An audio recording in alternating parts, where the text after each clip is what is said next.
designated by the Pan-Star System Trade Federation Security Council part of the Quality Control Department? I'm sorry, but what point are you trying to make? If it's all right to speak candidly, I found this very curious from the start. We don't fully understand why this trial is being held in this court in the first place. What do you mean? What? What are the dogs up to? Wait, I don't mean that as a slight against the authority of this court. The defense is simply posing a question. Is this the appropriate court for this trial? We believe that perhaps these charges should be tried as something different. One moment, please. Would you mind explaining your reasoning? It doesn't sound like you're claiming the defendants are innocent. Of course not. To begin, let's look at the defendants. Who are these defendants we're speaking of?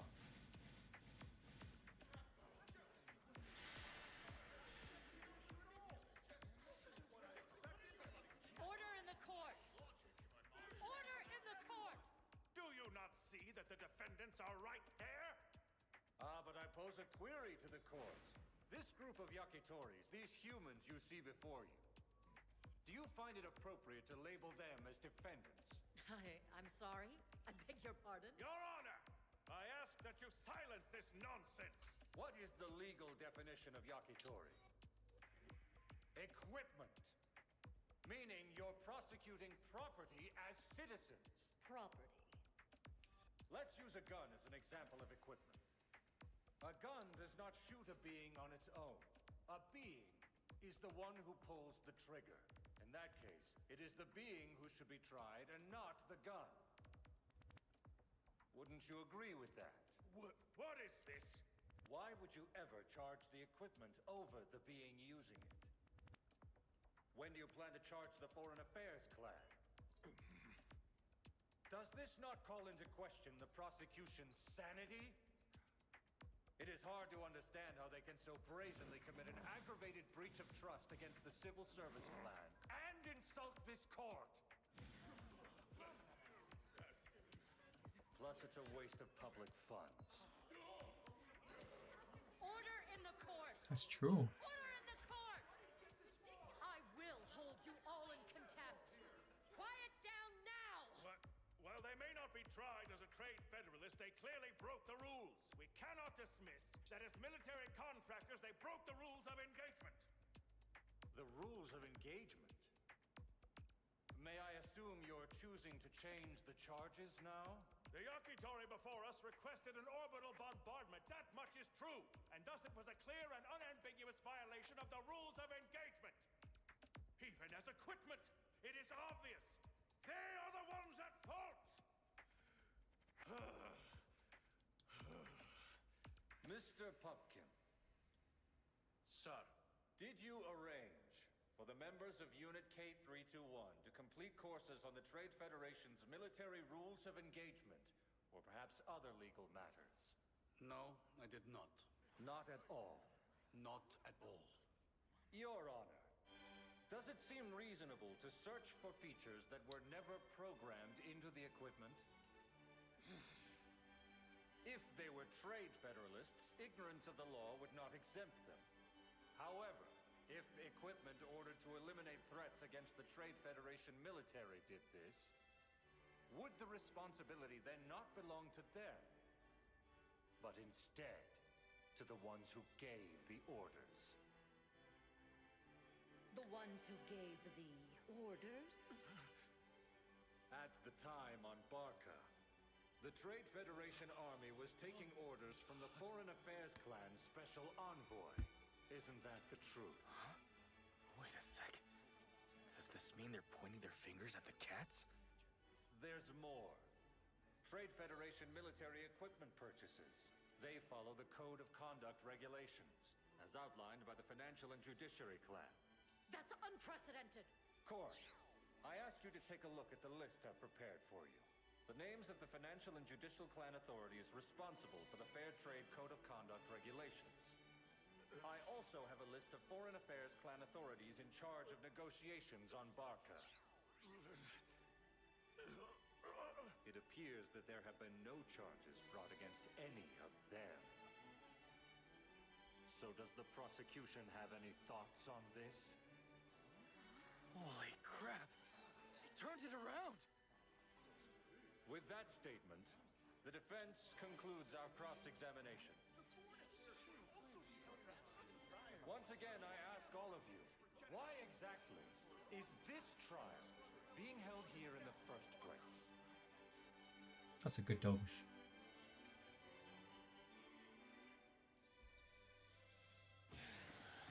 We were so lucky.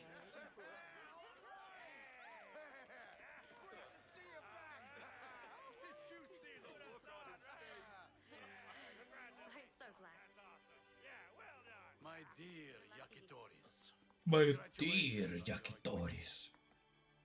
I'm truly happy for you. Pumpkin. So, thank you. You have carved a new pathway for us. You're thanking us? I understand the thanks, but no apology? Yeah, hit him again. And just what the hell do you think you're smiling about? I'm very moved by all of your work here. Can you believe him? Don't act like you helped us. All you did was give your testimony in court. What's going on? Well, you see, the cook here is the one who pointed out to us that technically, you Yakitoris are equipment. Hold on, then. Are you saying you had this plan from the beginning of it all? No, I swear I did not. You did. Basically, you used us today. Isn't that right? I suppose I did. However, I still came to discuss the next job with you. Is this a joke? Now then, the offer I have for you isn't a bad deal. You'd be sent back to Mars for a bit more study time. We'd be studying? What would we do? Well, you were acquitted on this case. We can't just ignore Yakitoris who don't know the Trade Federation military ethics or morals. And we got orders from those above us that your unit must be educated right away. Well, I suppose that makes sense. Back to the good old days of studying, I guess. Seriously, what a As joke. long as John Doe isn't our instructor anymore, it'll be fine. sure. Yeah. So, what about after? In all honesty, I have no idea. If there comes a time when you're ever assigned to our unit again, we'd be happy to have you. I did tell him you guys make the best decoys after all. Big talk after we saved your ass.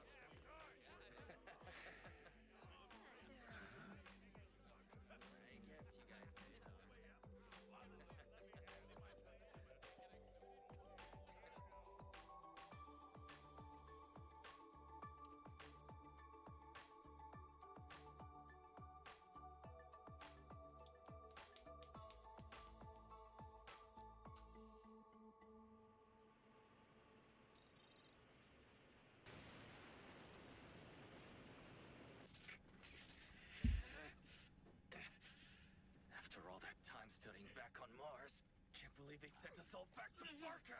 Our simulations were never this shaky. Oh crap! Just be thankful no one is attacking us this time. Can you all just shut the hell? Everyone careful not to bite your tongue.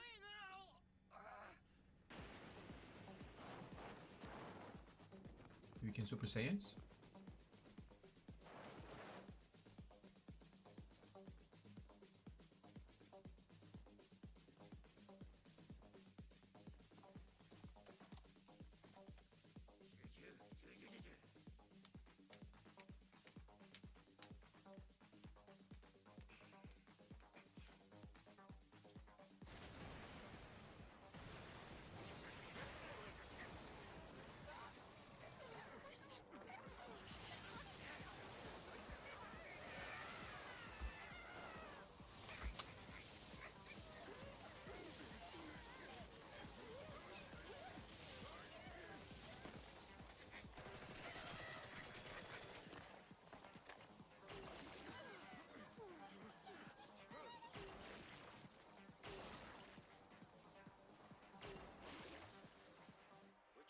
ambassador. That would be me! And just who are you violent people, anyway? Has no one taught you how to introduce yourselves? What the hell? Akira, let's not start a new diplomatic issue. 通知你们の文化により入電ですはは Okay, okay. This is K321. Target secured. I repeat, target secured. Well done, Yakitoris. The target has a shitty attitude considering we saved her ass. All ambassadors are the same. Just grin and bear it. You get used to it. So, are we getting an elevator to pick us up or what? Unfortunately, we haven't retaken the elevator's control room.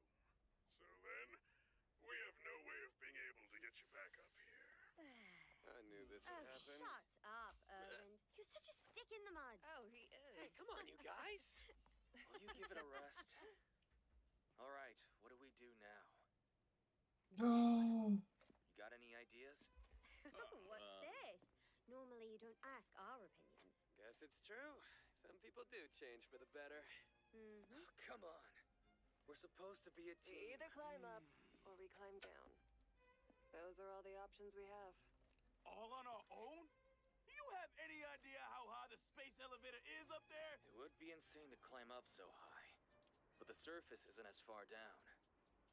So, I guess we climb down. Okay. That's enough talking. Let's get going.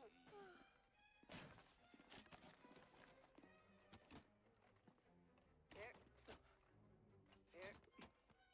Here. Here. The nose.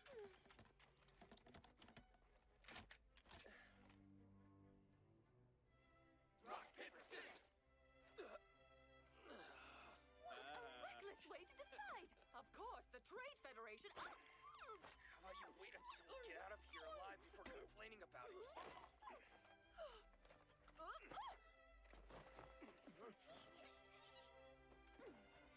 Akira, you ready to go? Yeah.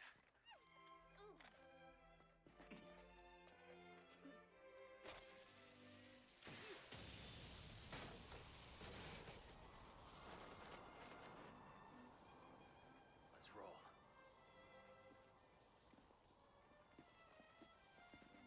Hey, mister. You guys are with the Trade Federation, aren't you? Yeah, that's right. Everyone says the Trade Federation are the bad guys. Does that mean you people are bad? I mean, kinda. Well, I wouldn't call us the defenders of justice. It's not that we're the bad guys either. For sure. We're disposable orbital infantrymen. But you can call us Yakitoris. Yakitori.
Good, I guess. That was good.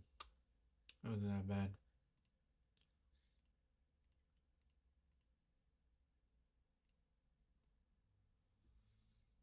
What do I have here? Tohora.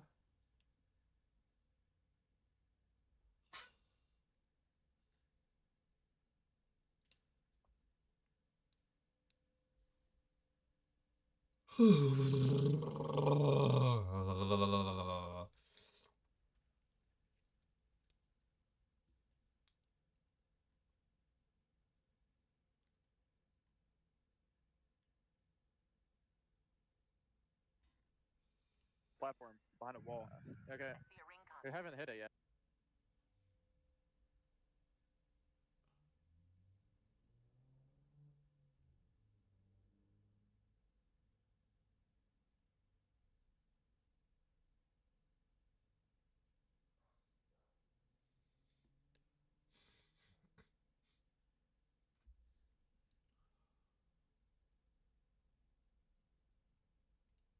New video into the newsroom shows moments before a federal agent fatally shoots a woman in Minneapolis. That footage was recorded on an ICE agent's cell phone just before 37-year-old Renee Nicole Good was killed during an encounter with immigration officers.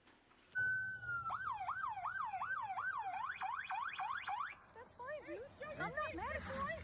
Show your face. I'm not mad at you. That's okay. We don't change our plates every morning, just so you know. It'll be the same plate when you come talk to us later. That's fine. U.S. citizen, former. You want to come at us? You want to come at us? I say go get yourself some lunch, big boy.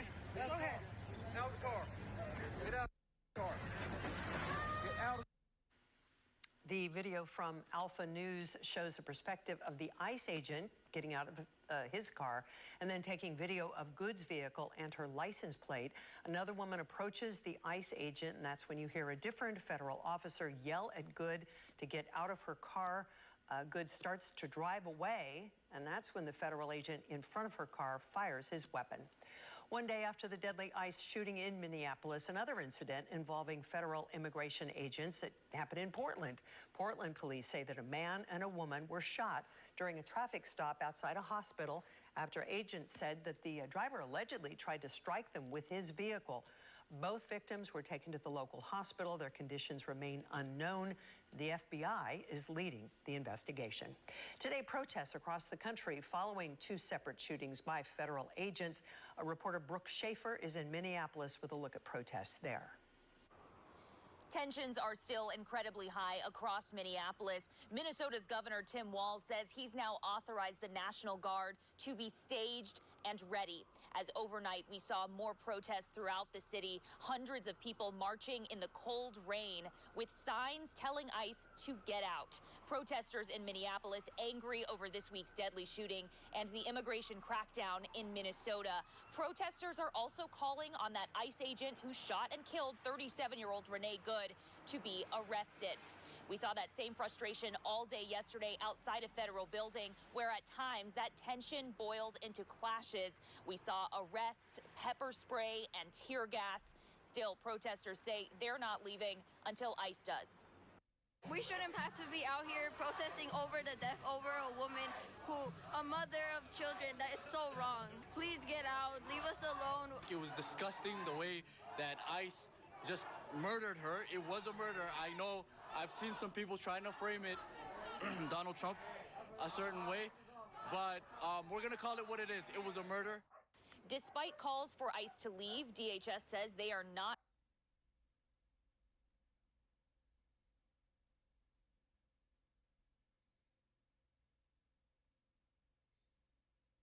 Mourners have been coming here all day in honor taken by the ICE agent who fired the shots. Officers telling Good to get out of the car. She backs up, then forward, and shots are fired. The Department of Homeland Security says the ICE agent who fired the shots was hit by the car. Good was killed. Renee Good. The video is believed to be officers telling Good to get out of the car. She backs up, then forward, and shots are fired.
Jesse!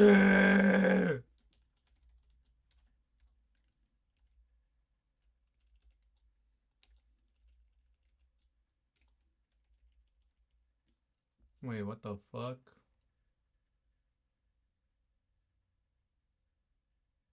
What the fuck? Really? Why? I can't be muted. I hate you, Jesse. I couldn't. How am I muted? But you can't see me. But you can't hear me though. How am I muted? Fucking Jesse.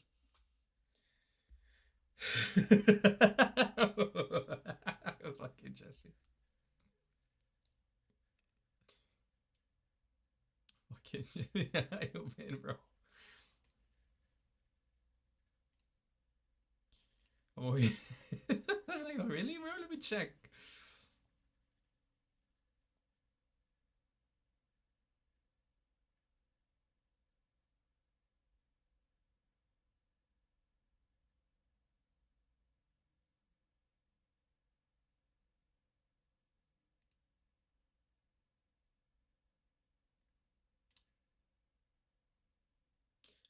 Yeah.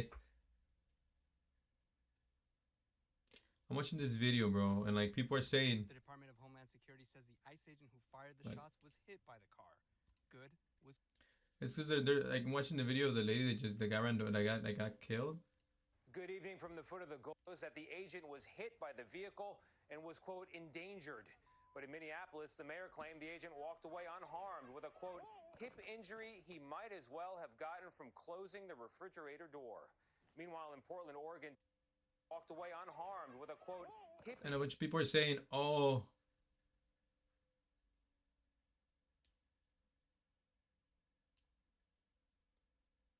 the wife yells, "Drive, baby, drive." Yeah, so what, bro? Like for me, so supposedly in the main video, they're saying that the girl's partner was like, "Drive, baby, drive." New video into. Just so you know. Like. That's fine, dude. I'm not mad at you. Show your face. I'm not mad at you. That's okay. We don't change our plates every morning. Just so you know, it'll be the same plate when you come talk to us later. That's fine. U.S. citizen, former. You want to come at us? You want to come at us? I say go get yourself some lunch, big boy. Go ahead. Out of the car. Get out of the car. Get out of the video from Alpha News. So right there supposedly says "Drive, baby, drive."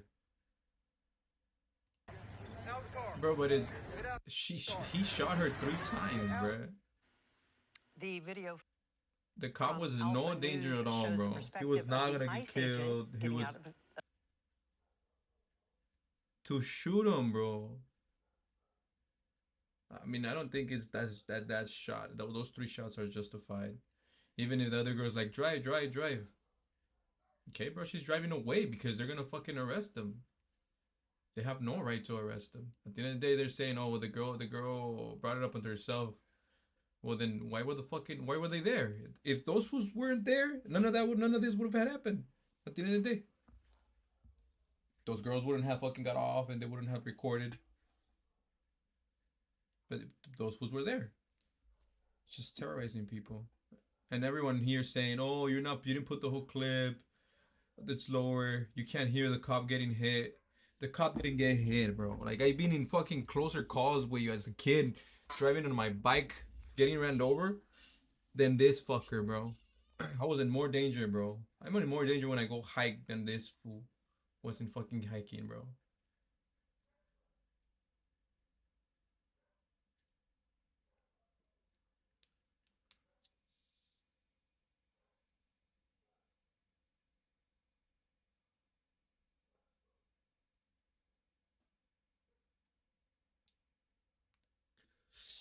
Jesse, there's a bunch of cops right there.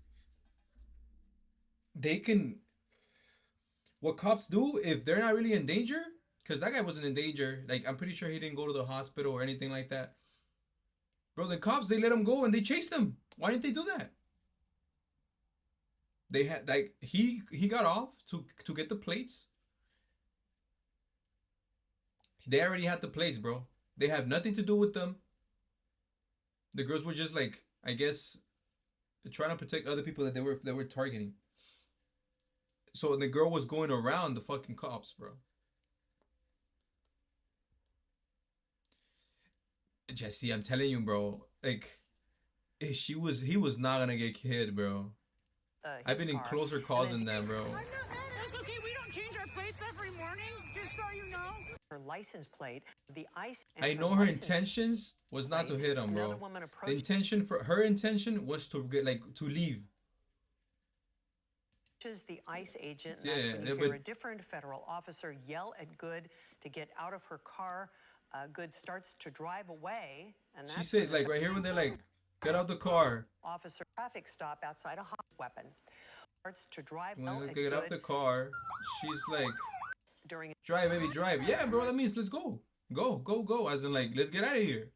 I don't think she's like, drive, baby, drive, as in drive, ran him over. Why didn't she say, hey, ran him over? She could have said so, but that was not the intention.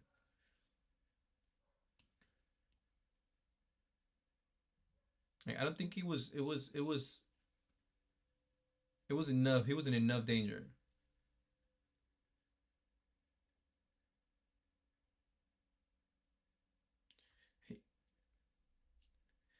Bro, they could say whatever, bro. They could say for them, they're covering their ass. They're lying. You can't tell me they're not lying, bro. You're gonna tell me that who's bro, I had to shoot her because now he's watching his back. He's gonna say he's hurt. What do people do at jobs when they fuck up? They lie, bro. They say, oh, I hurt myself here. That was doing the same thing.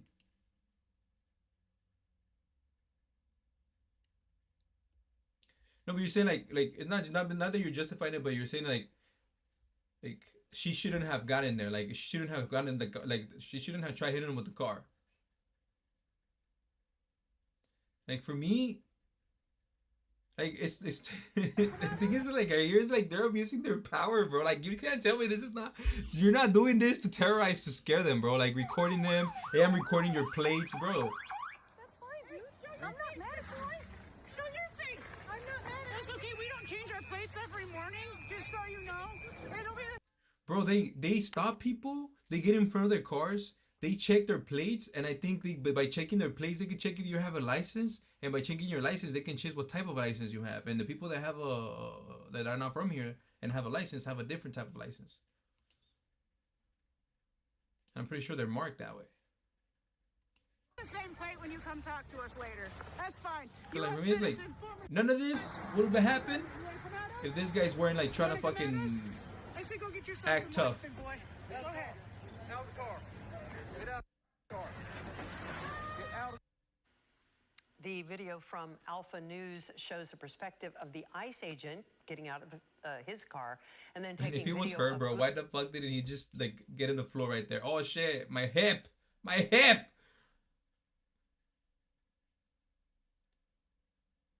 Goods vehicle and her license plate. Another woman approaches the ICE agent, and that's when you hear a different federal officer yell at Yes, bro, they all could have done better, bro. Good starts to but drive none of away, this, and that's none when of the federal this agent in front of her car would be fires his fucking weapon. happening. One day after the deadly if those ICE fuckers shooting weren't in there, bro. Minneapolis, another incident involving federal immigration agents that happened in Portland. If they weren't just police say that a man and a woman targeting were shot people with during a traffic stop by the skin outside a color, bro. hospital after agents said that the driver allegedly tried to strike them with his vehicle. Both victims were taken to the local hospital. Bro. Their conditions remain unknown. The FBI is Coward, bro. the For me, that cop's a coward, bro. Across the He's no man. He's a coward, bro. And for me, the people that they pull up a gun, they're cowards, bro. People with guns, cowards, bro.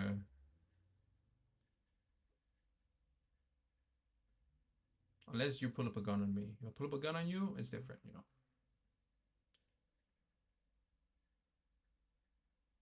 Also, I started watching changing the topic. Started watching Warhammer, the fucking their lore 40K. I think it's kind of dumb.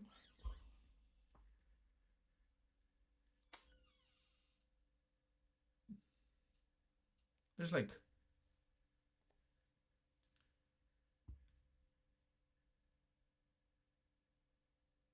this okay, so I from what the fucking lore that told me, this shit's,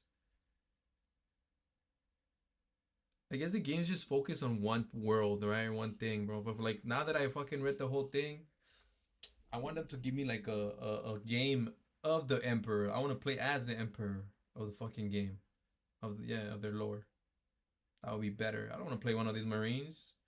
And if anything, I find this fucking whole thing like stupid. Because it's like, it's a horrible universe, bro. It's a horrible universe. Everybody suffers here. They either go, they have to fight some shit at some point. Or they transform, or they like work, they do experiments on them and shit. And they hate AI. Or like they don't want to make new technology because they're still scared from old technology.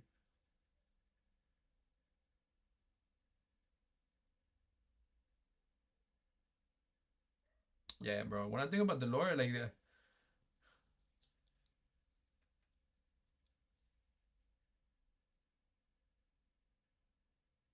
Because everything looks like they're just dying, bro. And like they're not really saving anybody. Are these from wait, how did this start? Like from books?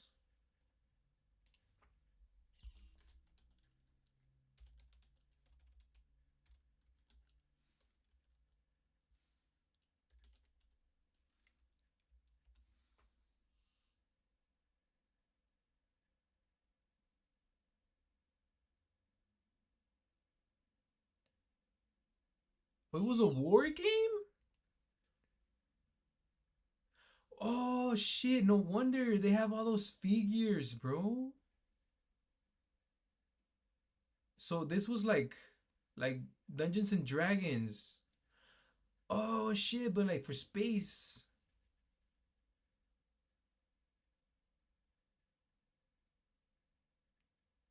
Bro.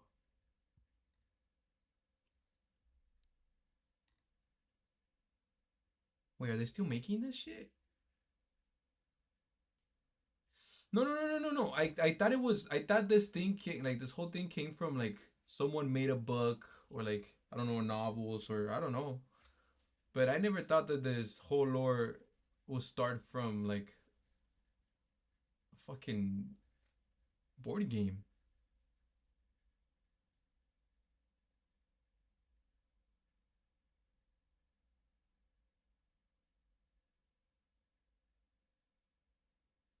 I haven't even bought it, bro. I'm not even. I don't. Those shits are more like $60, bro. I'm unemployed, Jesse. I gotta start working. At least by Tuesday. Today is Tuesday. Not by least. I have to by Tuesday. I should be working. I had a job interview today, and another one on Monday, and another one on Wednesday. So no, save your money, Jesse. How many games are there?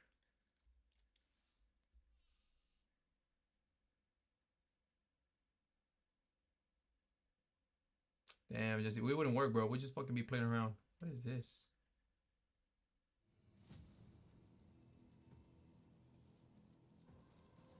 In the grim darkness. In the grim darkness.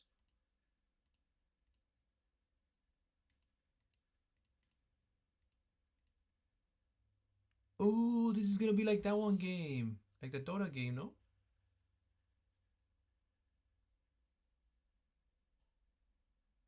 I'll be inventory clerk, bro. Could do the forklift, but nah. I'll be chilling. Wanna be. I've done inventory before.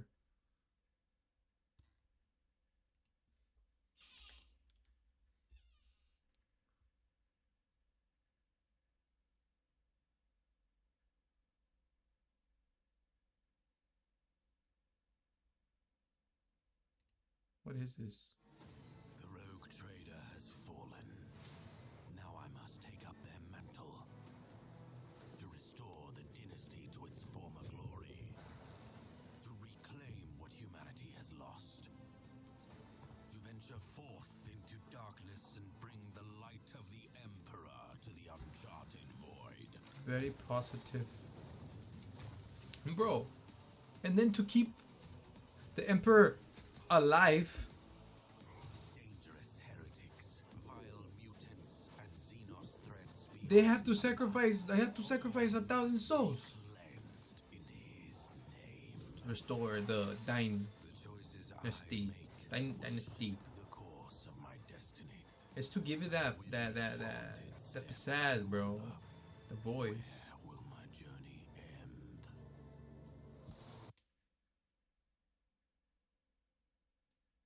Wi-Fi 160.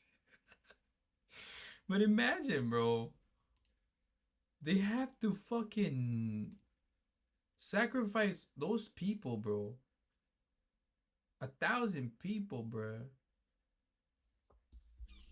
I'm just like, who wants that fucking emperor?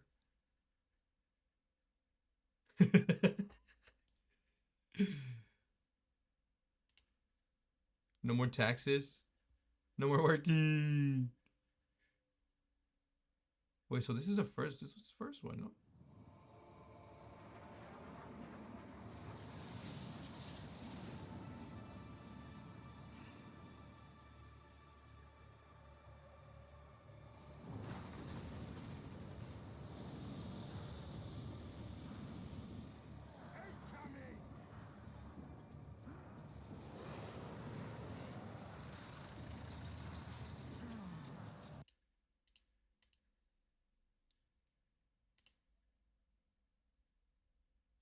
How much are the fucking figures, bro?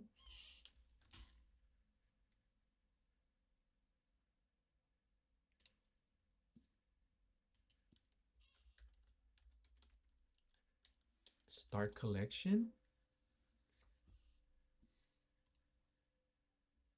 What game? There's so many games.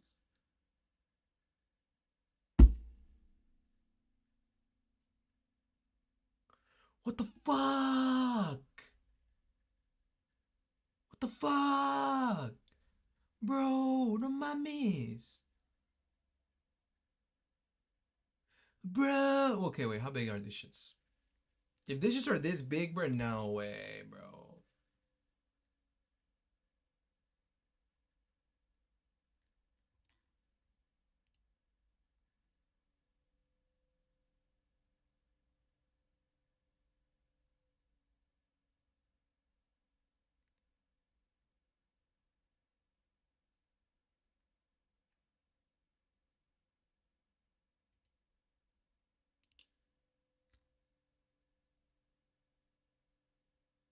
Okay, so this is the standard one.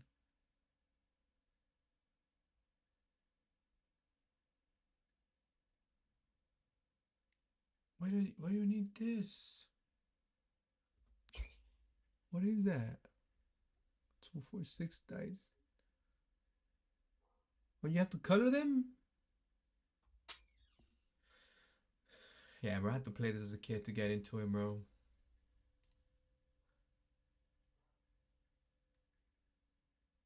As an adult, I'm like,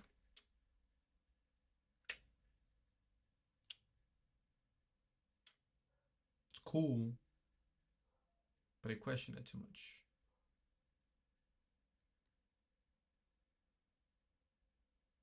I gotta watch this video, bro. It's 30 hours.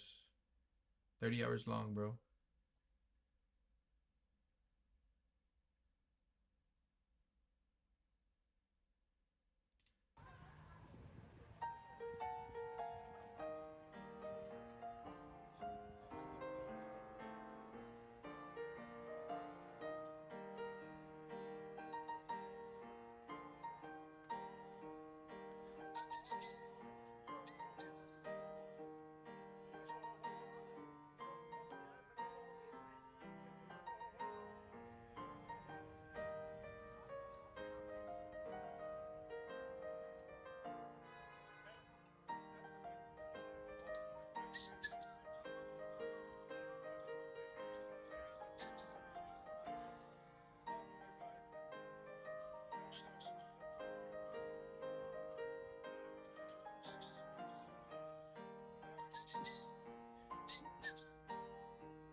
So this one first?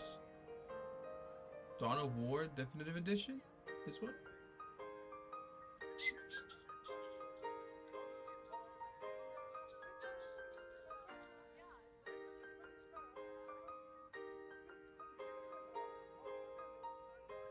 The Winter Assault.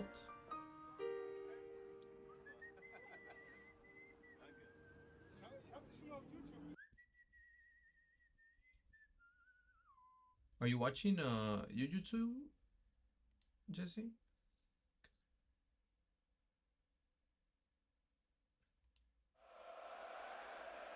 I'm fucking mad, this fat guy. What episode are you in? Fighting out of the red corner with his trainer Manny Yo, Robles. W. He's wearing white with gold and stands 6 feet 2, 168 pounds. His professional record, an excellent one. 32 victories, 21 wins by knockout. He has only one defeat, and that was a split decision loss. From Imperial, California, and fighting for his Mexican heritage, de los Toros Mexicanos, the former undefeated. Oh, okay, bro. You gotta watch the latest season. I'm so happy they gave me 2 episodes. Did you watch this fight, Jesse? And his opponent across the ring, fighting out of the blue corner with his trainer Rob McCracken, wearing white with black, standing 6 feet 6 and weighing in officially 6'6"? God damn! That fool's fucking tall. Olympic gold. He now has a perfect professional record.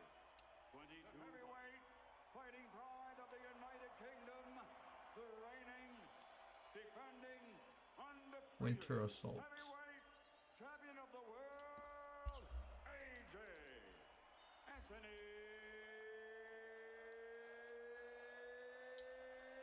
Joshua.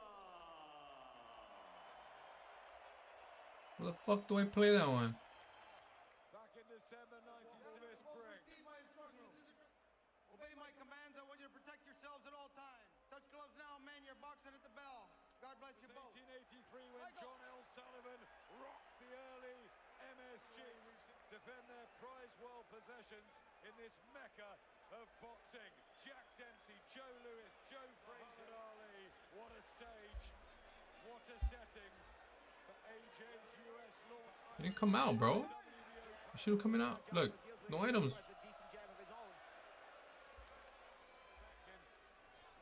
Damn, look at that fool's fucking love handles right here, bro.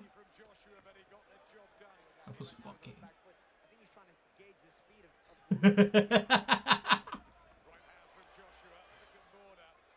from Imperial. See a little bit bruising on the cheek, but Ruiz keeping his positioning well. He's looking for something because he's stalking Joshua. Was telling us he does pop. Ruiz, he can punch hard, but we know. Why are you asking me for my birthday, bro? I think Ruiz has got to be very careful as he tries to put. I don't think he's going to try and walk Ruiz onto that. A sharp jab by Ruiz. What the hell? Why doesn't it fucking show it to me? There was a good jab by Joshua on the back foot. Time that well. Wait, never mind. Anthony Joshua.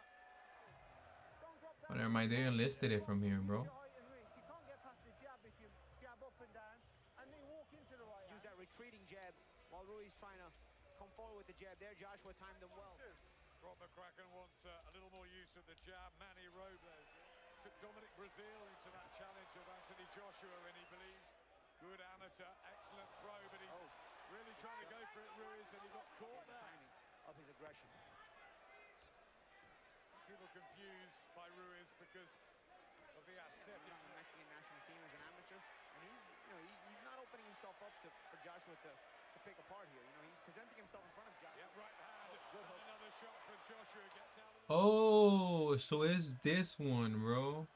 So you saw Joshua there time Ruiz with a right hand. Joshua landed a beautiful left hook. Really snapped the head back, Ruiz. There's that. So it's this one. Ruiz took it really well. Yeah. A little bit more relaxed. But don't go flat. Chin down. 34th professional outing. Turned over in 2000. So it's this one, bro. The fact that he can stand in front of Joshua. I think in here they combined it both. With a right hand, landed a beautiful left hook. Really snapped the head back, Ruiz. There's that 1-2 as he comes in, but Ruiz took it really well. Yeah, a little bit more relaxed. But don't go flat. Chin down. 34th professional outing. Turned over in 2009. He's gonna bring him down? Couple times. Oh, big shot. From Anthony Joshua. Junior is down in the third round and he's down for the finish line. And there's the power and the some sort of an impact. Oh, good shot. Hand from Joshua. And Ruiz in big trouble. And he's going for it. Oh, Ruiz. Wait. Oh, good shot. I didn't see that one.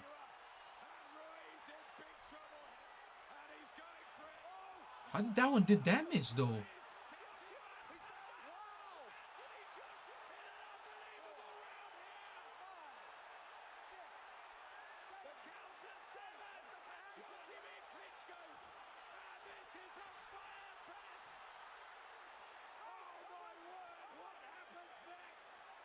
that's Ruiz. He can time you. That's both down in one of the most dramatic heavyweight rounds in. I don't think Ruiz sees it. Oh, Andy Ruiz! At the speed of Ruiz. Combinations in. Joshua is trying to take him out with a big one. A really wobbly. Legs have gone at him. A massive upset here unless Joshua and somehow gets through the storm. Featuring original Dawn of War again and all the games expansions including Warhammer Dawn of War, Solustrum, and Winter Assault. Yeah, this one has it.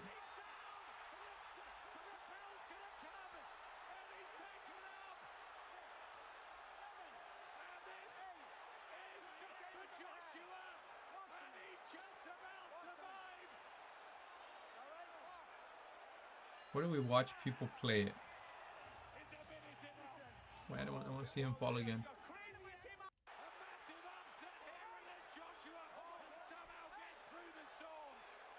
He hit the ramp, bro. I just noticed he hit the ramp, bro. The ramp got mad. It's like, don't fucking hit me, bro.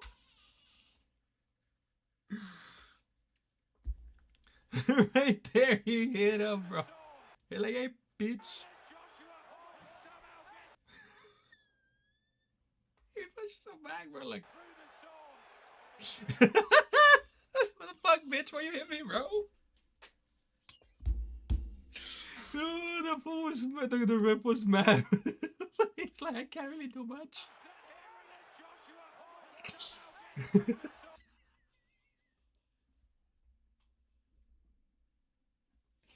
I don't know why I find it funny, bro.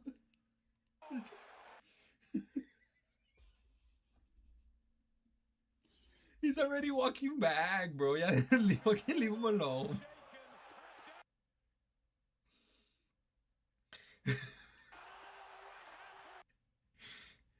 Wait.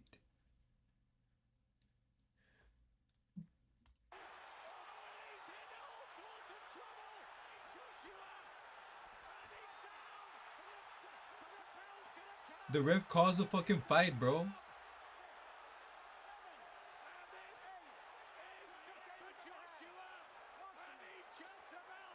Oh, no, never mind. I thought he was gonna call it here. But eventually, you never seen this fight, Jesse? Here's the first knockdown. Big left hook. Ruiz timed Joshua much the same way Dillian White timed him early in his career with a nice left hook as Joshua was something you never do in boxing, backing up straight. No, man, you asked to be outside, fam. At that stage, Joshua went down heavy, but he was okay. He's in now. Here we go, and Andy Ruiz is gonna go for it. It was fun, bro. He plays the mind games. I don't watch them. I just watch some of them. Like the people that I like. I guess I end up vibing with. Kind of second guess himself and readjust to this fight. And in doing that poorly, This was cool not just because he was Mexican, but because he was fat.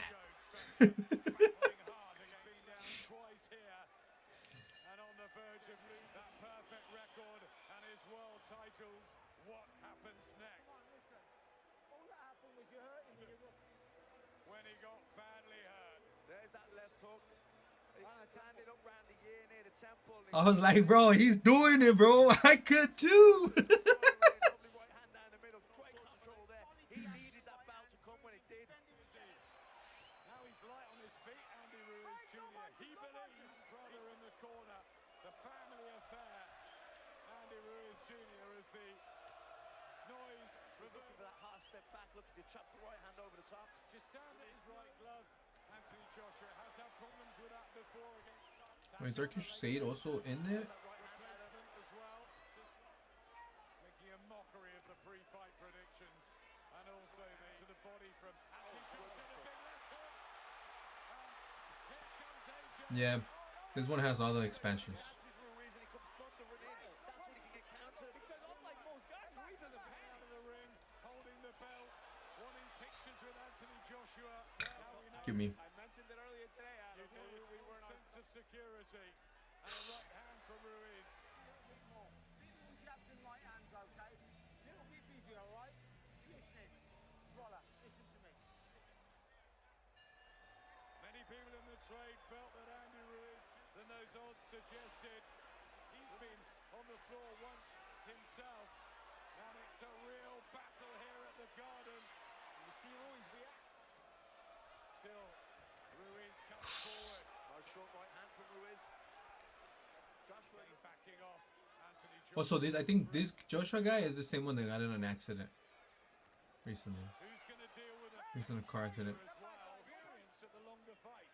Yeah, and I've got to say, boys, there's no doubt that Andy Joshua is physically prepared for 12 hard rounds. Especially in this fight where I think he got put up on this guy's stuff. Ruiz working the body and switches to the head really nicely.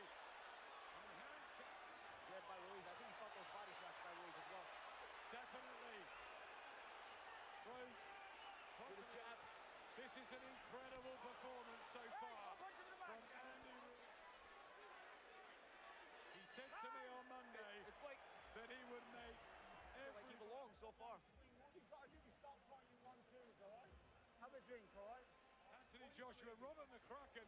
Somebody playing this on. We normally see it. Body shot there from Ruiz. Then he finishes up. There's that body shot. And then goes, what's he going to do? What's he going to do? You know, is it what's Ruiz going to come out? Be busier now, Josh. Second half of this Ruiz Jr. ahead for you, Paulie. Yeah, he's ahead for me now by 2 points. I got him one round up. What can Joshua do? Right hand from Ruiz. Here he comes again. And Joshua teetering up down. A Bloodred. Normally see it. A me non pare che sia andata così bene negli ultimi 10 millenni questa cosa da fare, Non mi pare che la gente che ci ha provato sia andata così da Dio. No? Speaking French? Poi si è improvvisamente arrivati, ma sì, se ne sopravvive uno, a posto, sappiamo come farlo d'ora in poi. E beh, è così facile, incredibile. It doesn't sound like.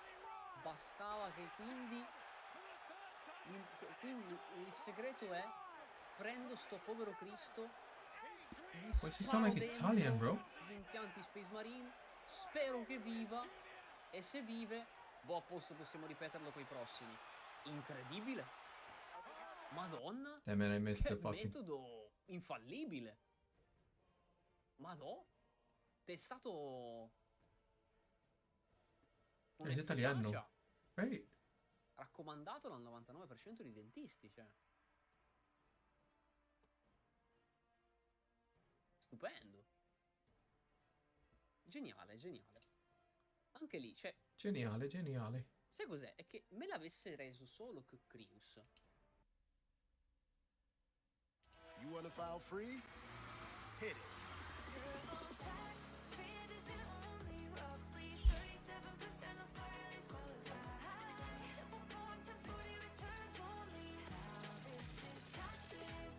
I think it's still Italian. This is a meal. Saucy chicken Roma. Stack.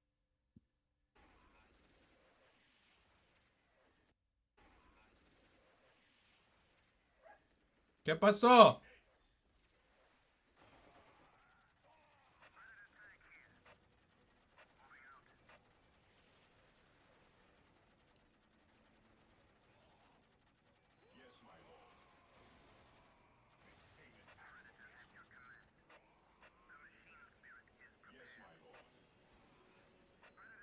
Position secure. Yes, my lord. Command. Yes, most beneficent one. Scouts in position. The fallen shall be forever remembered as the Emperor's finest.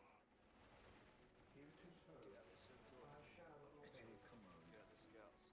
Scouts in position. I await your instructions. What are your needs? Apothecary here. We are the Emperor's chosen. We are the Emperor's chosen. Yes, my lord. By the Emperor it shall be so. Awaiting orders. You guys got them. Bring a couple more apothecaries. Get the fuck out of there, I said. Scouts ready. Scouts awaiting orders. Gathering intelligence. Here to serve. The battlefield awaits. Yes, most beneficent Apothecary one. ready. I will do as you ask. On alert, brothers. The enemy must be nearby. Follow me into battle. Scouts ready. Scouts ready. Apothecary ready. Scouts. How can I serve? These guys are just gonna stand here and protect while we sort up our relic. By the Emperor it shall be so.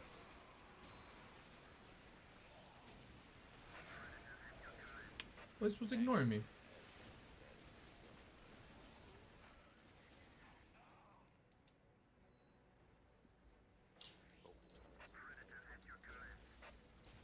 Type out less wound if saying against armored units. Armored units.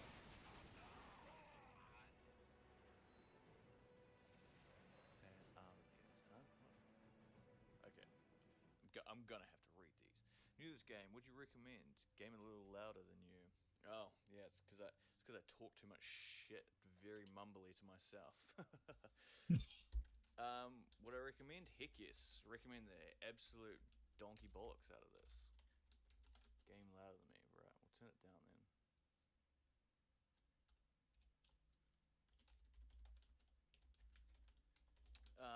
Game's great. Great old school RTS. As much as I think. I started setting up a nether listening post there already. These gremlins that will come along and do it. So this is why I left these guys here. Servitor built that. Hopefully these guys can kill the gremlins before they do anything. The Emperor protects. Real-time strategy game. Thank you, Jesse. That demoralize. That's why they've got the like that. Oof. There is a big ass group here.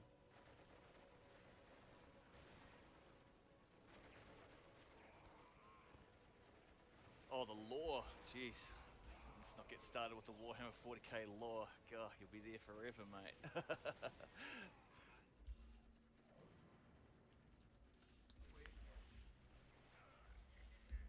Oh, it's a great game. So I mean, if you missed it at the beginning, Soulstorm is definitely the one that you want to get if you want all the How can I serve? all the units that all the factions that they added to it. This day shall be a glorious one for the Imperium. Because there's a lot more than just a couple of factions that they've got. I think it's like 8, maybe 9 or something. But Soulstorm was the most recent released one. I think they've done a remaster of this stuff as well, like a 2025 version. So better graphics, stability and stuff like that, so you can actually zoom in and out. I've got a mod, so it allows me to zoom in and out. Normally you can't. Yes, Lord. A lot of quality of life How can I serve? expansions that they've done. None shall stop us. Right, we're gonna pump in and get ourselves an attack here. Defending objective. Stay vigilant, brothers. So being on the back foot the whole time here. Apothecary here. Damn, and forgot to add our apothecaries. What are your needs? Who requires my aid? There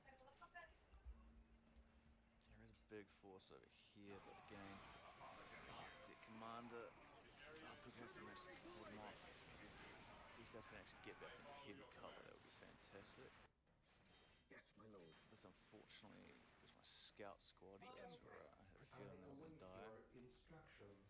This day shall be a glorious one for the Imperium. The law. Yeah. Still thinking about that. Think about like the Horus heresy. That's the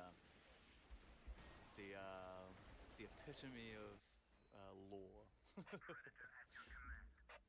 I do not in any way whatsoever think that I know all the lore in the game. In the Warhammer universe, there's not a chance that I'd ever know any of that. I had asked Aiden, and then it was like, I'm gonna go to Arthur's thing. I was like, okay. And I asked Arthur, and Arthur was like, I thought I told you that Rennie's family would come over and shit like that. Here is you can deep strike. And I was like, oh, I thought that shit was. I thought that squads directly into enemy bases. Fantastic. I, however, would recommend not building them in this because it does have a queue for it. But building them, they don't have any of their upgrades and stuff like that that they would have. Yes, so when you build them as a normal unit and they come out, you again they're stealing more of my stuff. Sneaky little orcs. These guys just mopping up, listening posts. Yeah, no, you can't capture point. Destroy it.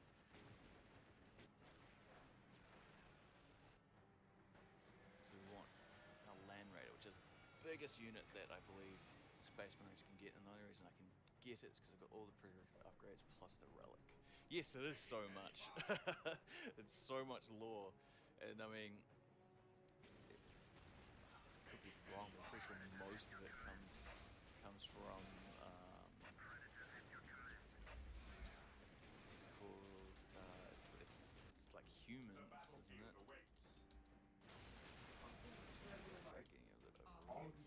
CG guys up there. Only in war are we truly faithful.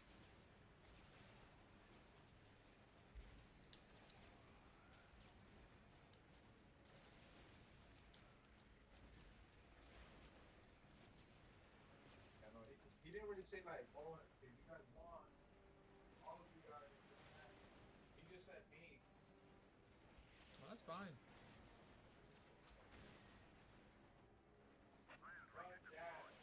Telling you to stop by. Peace out, Jesse. Thank you for stopping by, Jesse. Huh? You mean the what's the board game? You don't have to eat. Rogue Trader was it? I think it was called. Jeez, that's ancient though. That, gosh.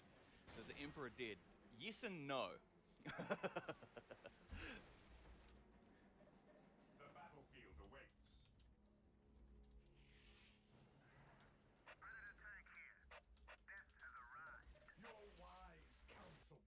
Yes, while the enemies of the Emperor still draw breath, there can be no peace.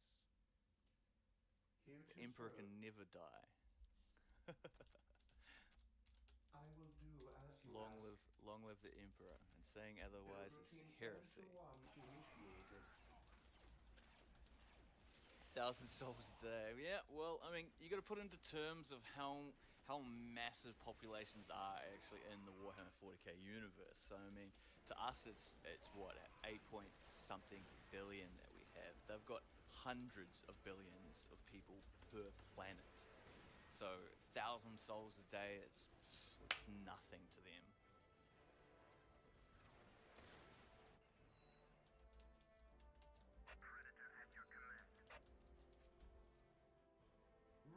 Right, let's go attack their stronghold.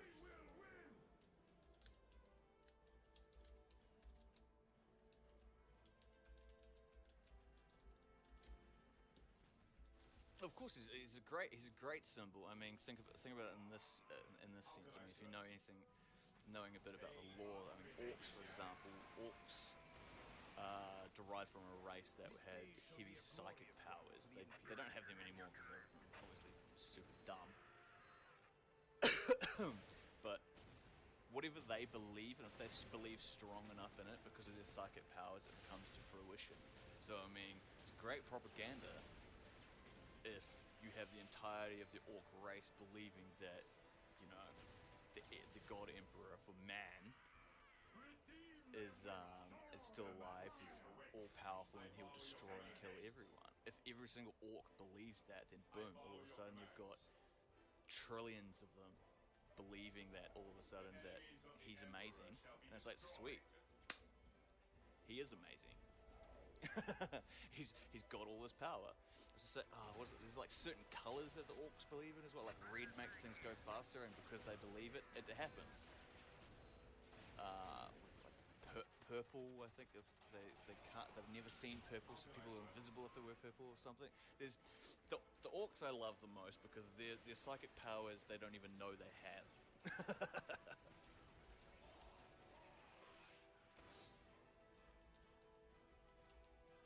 I feel like he's dead and he's used as a symbol.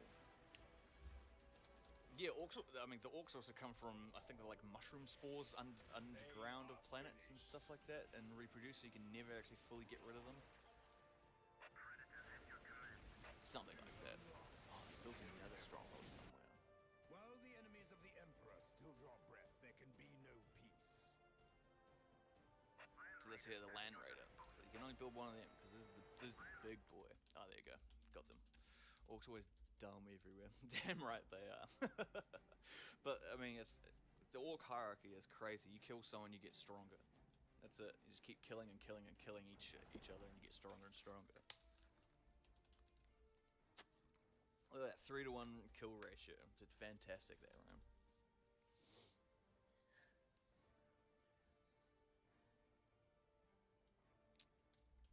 Being used as a symbol, and that's why he's dead, waiting for him to revive. No. Well, there's an interesting thing about that because he is and isn't dead. Again, it's crazy. Emperor's kids get separated and raised by different peoples. Oh, fucking, we could talk hours about this shit.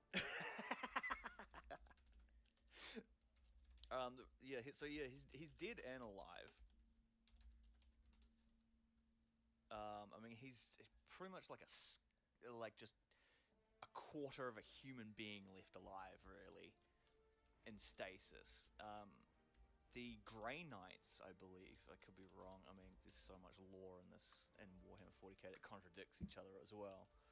There's just so many damn books. I've seen a spreadsheet of the books and how they all link, and my goodness, it makes me want to blow my brains out.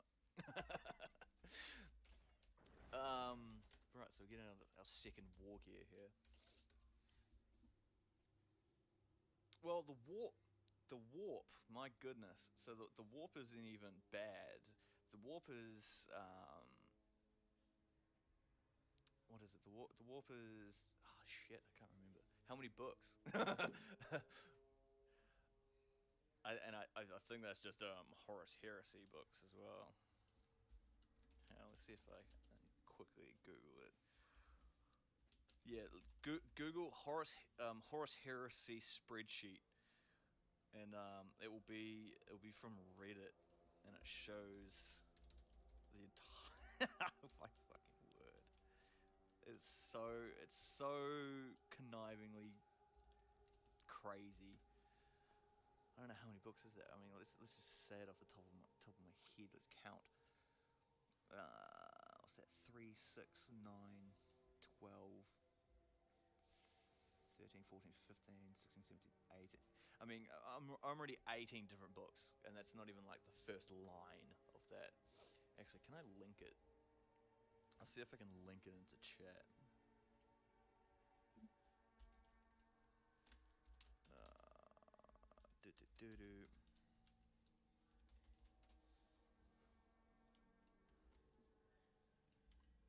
Copy link. Oh, you found it? Nice. Yeah. and that's just the Horus Heresy. Horus. I don't know why I keep saying Horus.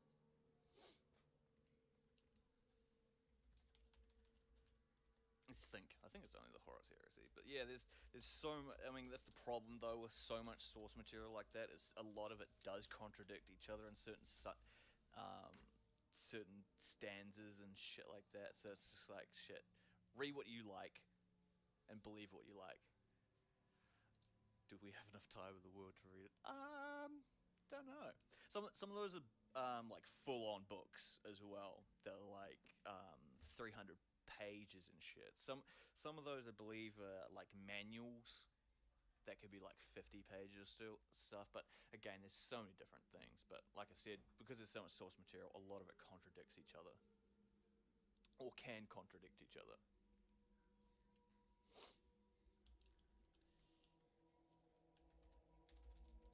What are we going to go for? Speed and health? Teleportation, we don't really massively care about that yet.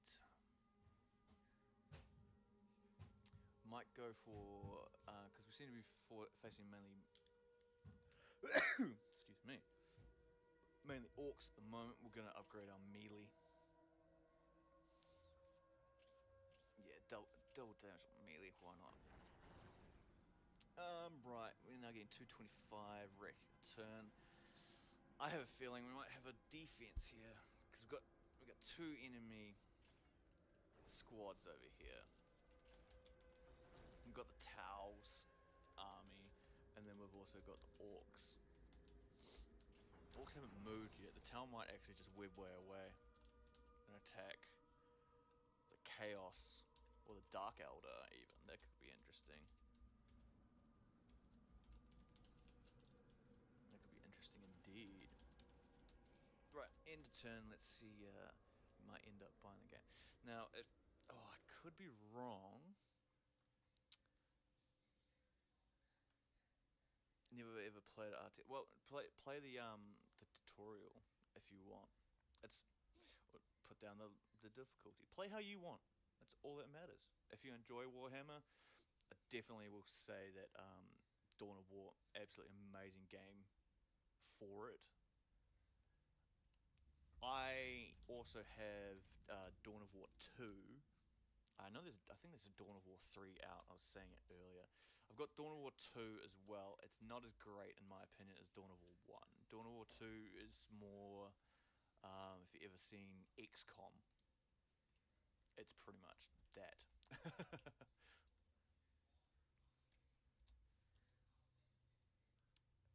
Now, if I remember correctly, sorry if you lost audio or anything, I'm currently...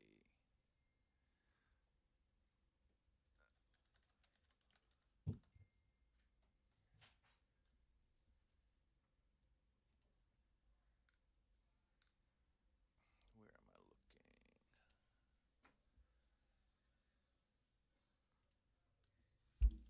Anniversary Edition. Pretty sure that is Dawn of War 2, is it not? Dawn of War 2 Anniversary Edition, I believe I've got, yeah. The one I'm playing currently is Dawn of War, and it's just Soulstorm. It has all of them. Ooh, maybe that's what I bought, because that's what I was looking at now for you to see if there was a combo, because I remember it was just like, here, have all of them.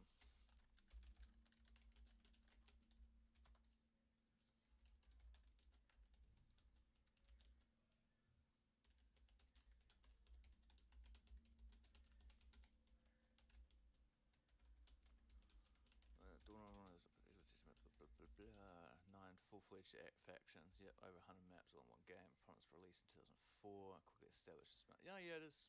It is indeed that definitive edition.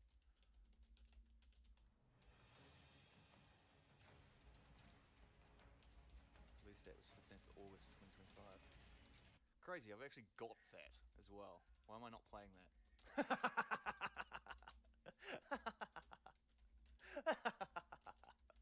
Oh, well.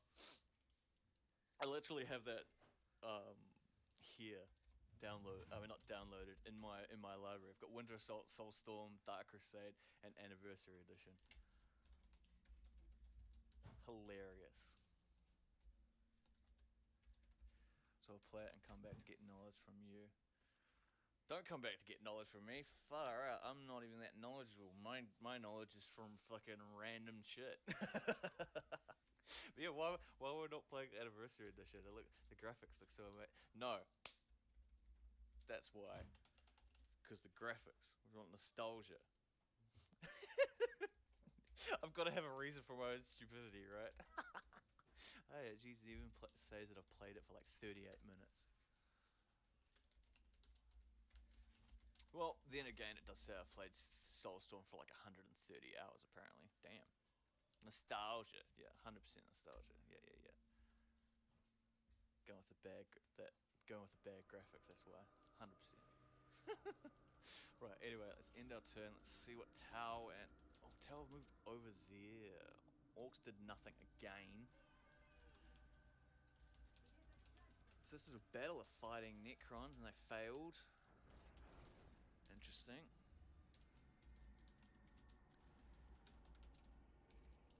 Oh, Tau moved around to the side. Interesting.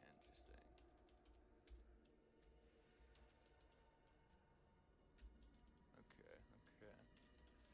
I wonder how then they did the definitive edition, because I was saying earlier that Dark Crusade and Soulstorm have different campaign maps. Because Dark Crusade, they didn't have as many factions to play as, so it was a smaller, and I believe you were on one planet, whereas this is, you can see 4 planets and 3 moons. Go keep watching some lore and have a good one. I drop my follow and I'll stop by and say hi sometime. Excellent. Thank you very much for the follow, and hope you have a good day, morning, afternoon, and night, whatever you are doing. For lore. Yeah, I'll lore drop you some random crap if I remember anything whenever you're here.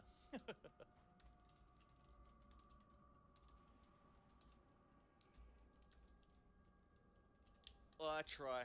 I'm not a famous streamer either, mate. Look at me. I'm here for chills. Chills and relax.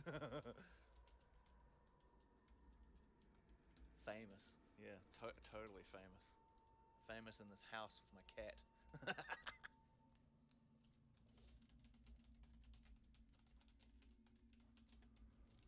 Well, in that case, mate, if you're going to go watch some lore and stuff, wish you all the best. If you're really interested in anyone in particular, I specifically enjoyed hearing about the tales of Old Bale Eye, which is what the orcs nicknamed him.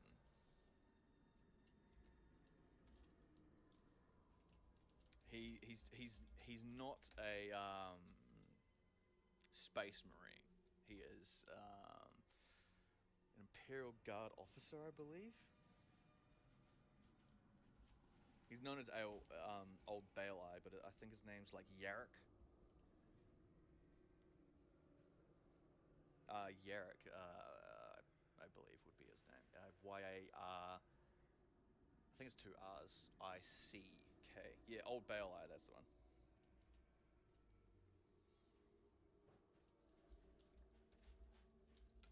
I absolutely love like all the lore and stuff that goes around behind him. Sebastian Yarrick, that's his name. Yeah. Some of the expeditions that he does is absolutely hilarious.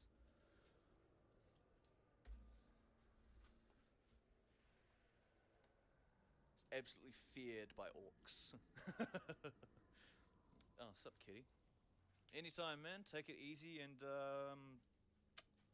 yeah, don't do anything too crazy.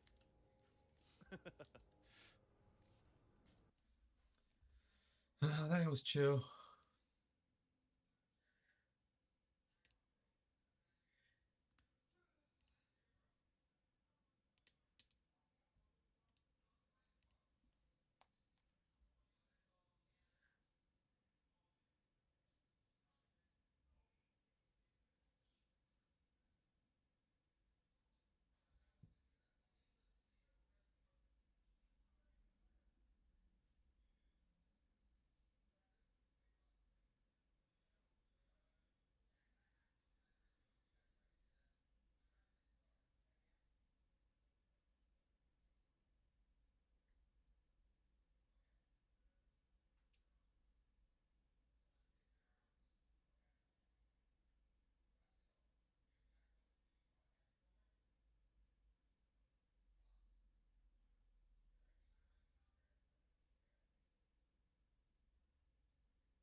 a striking appearance, isn't it? This is the Jolo, it's quickly, this...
Now, you may well remember that recently I had a mini rant slash sad ramble about the tragedy that is the slow death of the Imperial Guard regiments.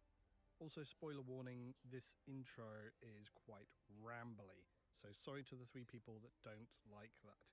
I'm listening to the majority today, and the Sleep Club don't care either way, so think on that. Anyway, as I talked about the regiments recently at length, I won't repeat myself heavily about that, but the TLDR is the regiments of the Guard were always the heart and soul of the Imperium. They helped to make it feel this broad empire of different human cultures that collectively were doing all they could to stem the tide of Xenos horror and warp nightmares. Now, it's just Cadia, Krieg, maybe a little Kadashan, and yes, rumours about Kadashan could be next for an update, given that they've got their foot in the door. They've had several special characters, so it feels perhaps right that that might be on the cards. Now, surely nobody would complain about the epic Krieg updates. They were indeed fantastic, nor the emergence of the Dawn tank, which, let me tell you, is one of the best tanks in terms of building they've ever produced. It is a joy and easy to build that tank. None of which changes the fact that the once very flavourful Guard now feel a little hollow.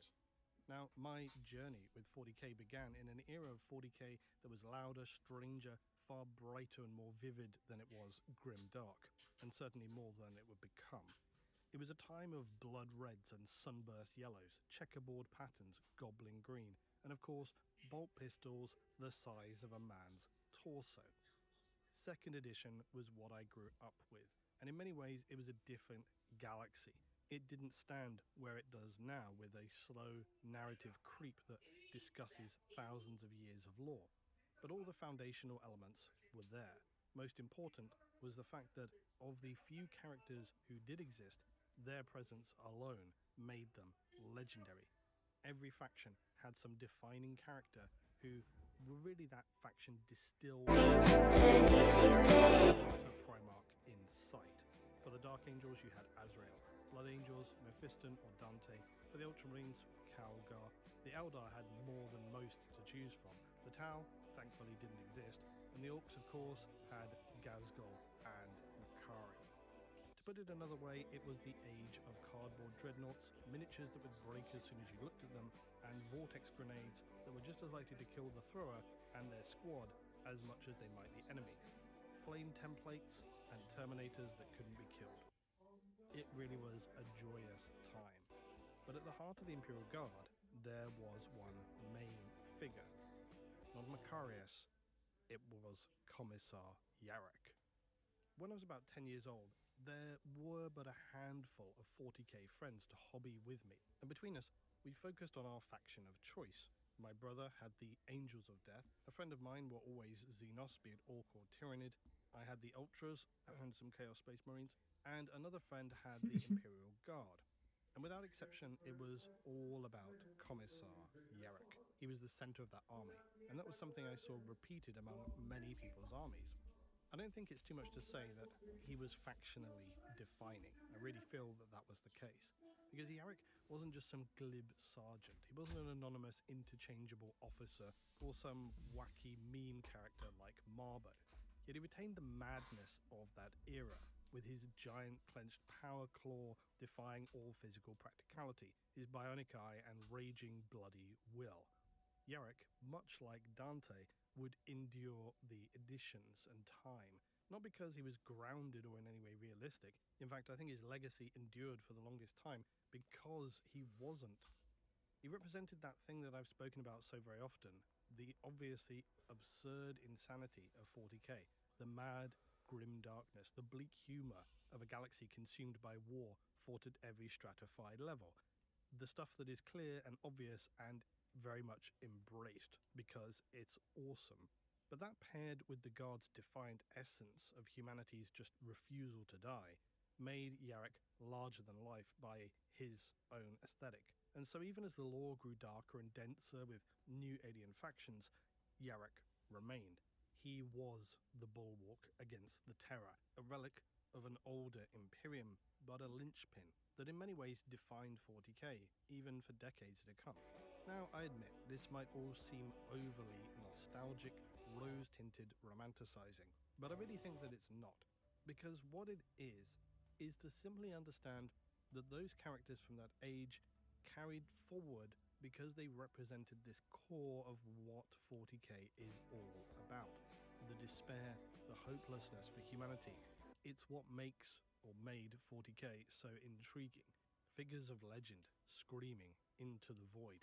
Elite squads, characters and regiments completing the unthinkable only to then be eliminated by the Imperium itself. And just as with the regiments and humanity, for that matter, they must remain. Because when we lose that heart and the soul of humanity, you're just left with the cold atrocity of the Imperium. Yarrick wasn't just another character to be retired, and yet that's what happened. And in the most flippant way possible. Just what was going on with Yarrick had been ambiguous for the longest time, but I would have thought that after decades of presence at the heart of the Imperial Guard, the very least one would have expected some kind of disappearance that would hit so hard it would resonate collective memory. If he was truly believed dead, his name would be carved into the planet or a shrine to him upon Terra itself. Or depending on how bleak you want to think, perhaps maybe not. But instead, in the latter half of 2022, a community article boiled down to, yeah, maybe he's dead, we're not sure, but he's definitely gone. And so overnight, a legend of the Imperium disappeared. Now, why did I not make a video immediately at that point in time, Lutin? Fair question. The answer is because very often I don't like to immediately react to things because when the dust settles, these things can kind of expand and open up and be a bit better informed, especially when it comes to the lore. Now, I honestly expected some kind of campaign or scenario that was going to follow along and expand upon this. That's kind of why I thought they mentioned it. I didn't think that a 2-minute article would be how Yarrick crashed out of the 40k lore, because a year became 2, and time goes very quickly, and then here we are. Yarrick being written out of the lore in a community post is a disgrace. And although they created a little lore contextual document for it, it amounted to nothing more than, yeah, so basically Yarrick's dead, glory to the Emperor. He deserved a lot more than that. A final campaign, if not a novella. And look, just deserves that as well. Deserves like a little footnote. If he's gone, they could write some kind of novella which deals with that, but they haven't done so. And admittedly, the article did go out of its way to highlight and given the status of lore canonicity, having him return would be definitely feasible. However, to come back to Dawn again, remember what I mentioned about Dawn? The real problem here is not about characters dying or not dying or whatever. Maybe they thought it was cute to retire Yarrick to legend and just give it a what if on the way out. Fine. But similarly to Dawn, it wasn't much of a what if. They provided this visual piece of Imperial documentation basically stating he's dead. And my whole thing with the lore is, if you have that and you don't have anything else, that's kind of what you have to lean toward. So while as is true in 40k and as is true with Dawn, we can do gymnastics to rationalize his return, and that is just how it is, whether you like it or not, The problem is, once you start doing this all the time with characters going and maybe they're not gone and maybe they are and then they come back, suddenly your narrative has become a soap opera. And that's my point about characters being dead and coming back all the time like Primarchs. It becomes this kind of daytime TV nonsense. Nothing has any kind of narrative weight anymore. Instead of a dark, gritty world that's got real consequences, you're really invested in people, it all just collapses. And that's my fundamental problem. And that's often what leads these things to undermine and collapse. Once you start going off into multiple realities and all these kind of things, everything falls apart because nobody cares anymore. It doesn't matter. A classic example is when you have some kind of ongoing TV series show when a main character dies, you're like, oh yeah, they'll come back later. And if you're not careful, if you do that often, that's how everything starts to feel. And then nothing has any weight to it, nothing has any kind of narrative gravitas, and people start to disengage and they get bored because they realise that other than just a major figure, give them a short story novella, something which defines more clearly their disappearance. Yarrick deserves as much, so does Dawn.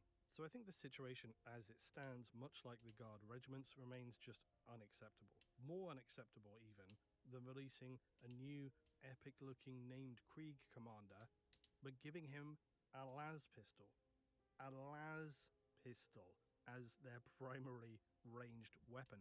Not even some custom ultra-precise hotshot las, a basic las pistol.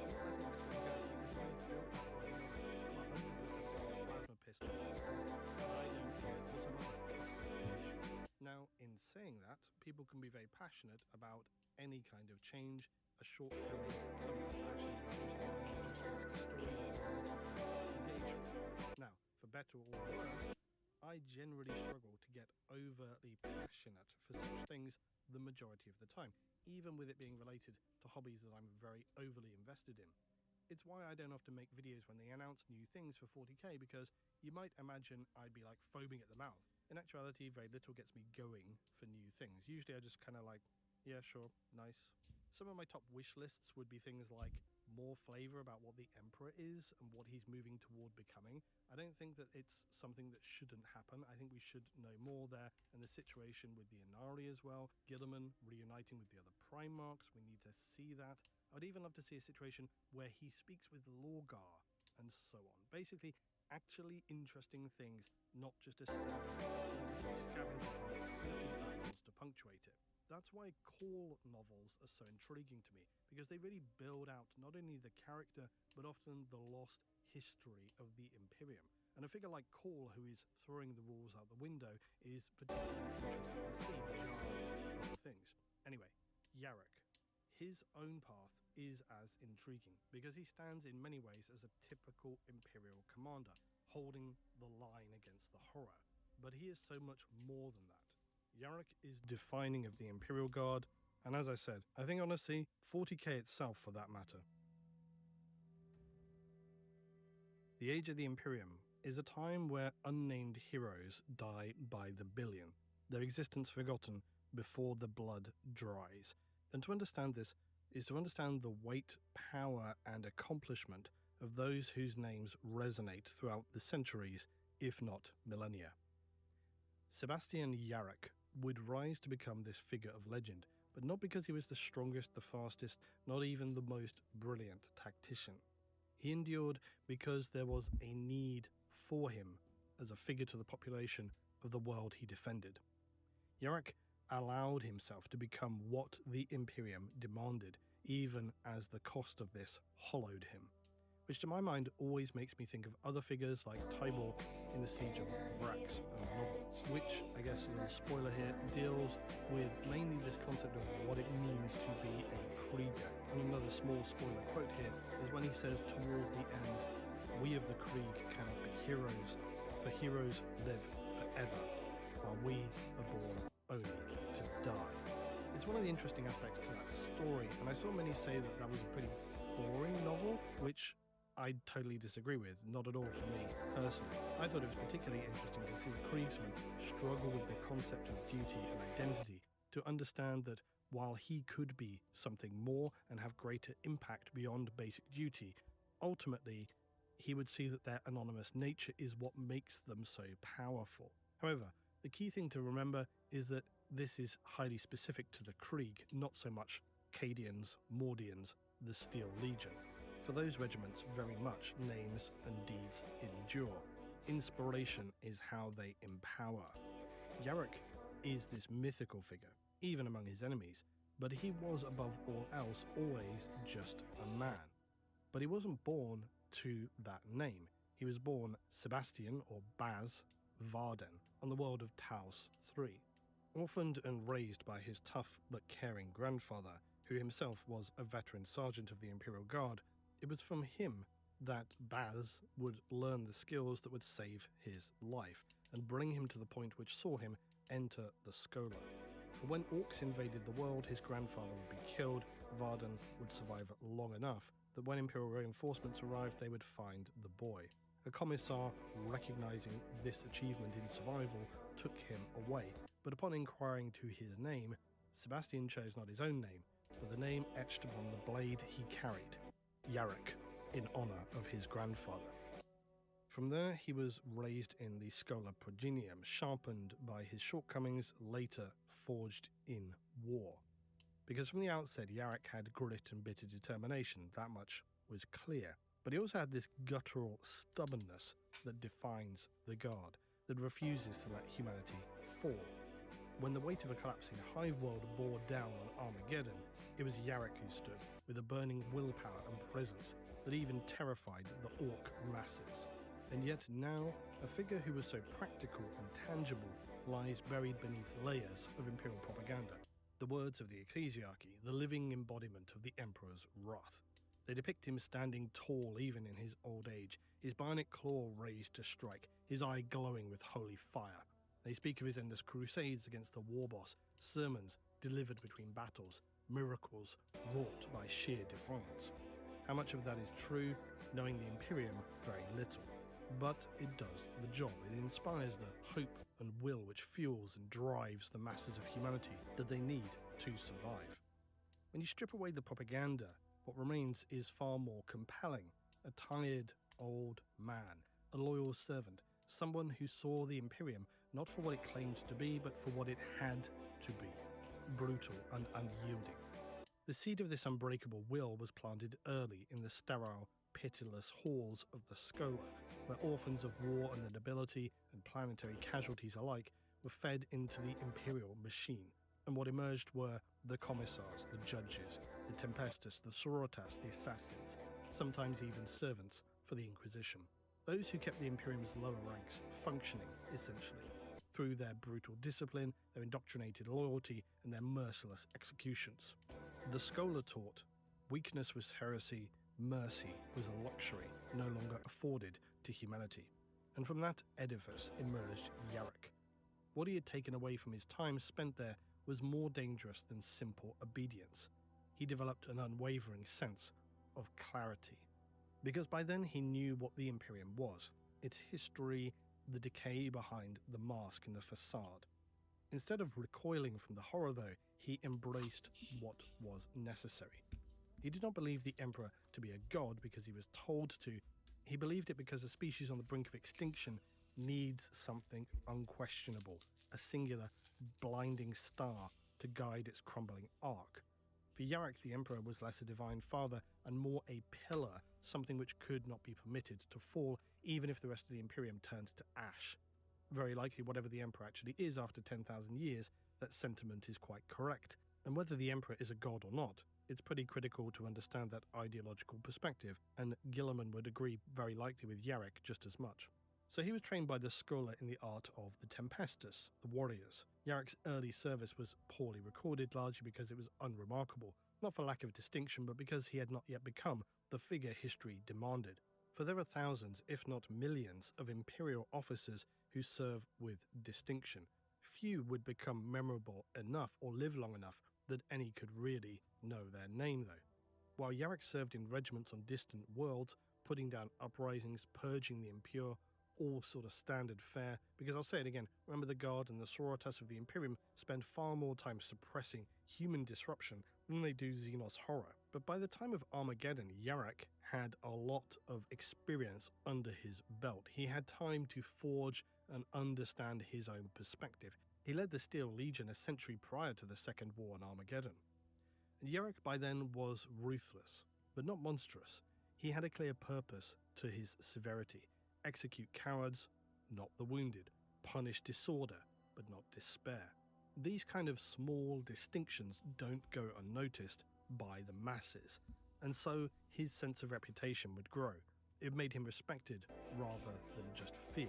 But respect did not make him immune to doubt. There are hints, fragments, that suggest Yarrick wrestled with the cost of the Imperium's eternal war. He saw the endless tide of youth thrown into the meat grinder, regiments used like sandbags to just hold a crumbling front. By the time of Armageddon, he understood the hypocrisy of commanders who cloaked their cowardice in piety, and the inquisitors who rewrote failure into parable. He would not be the first or the last to have such contemplations, and yet he did not turn away nor rebel as we have seen others might.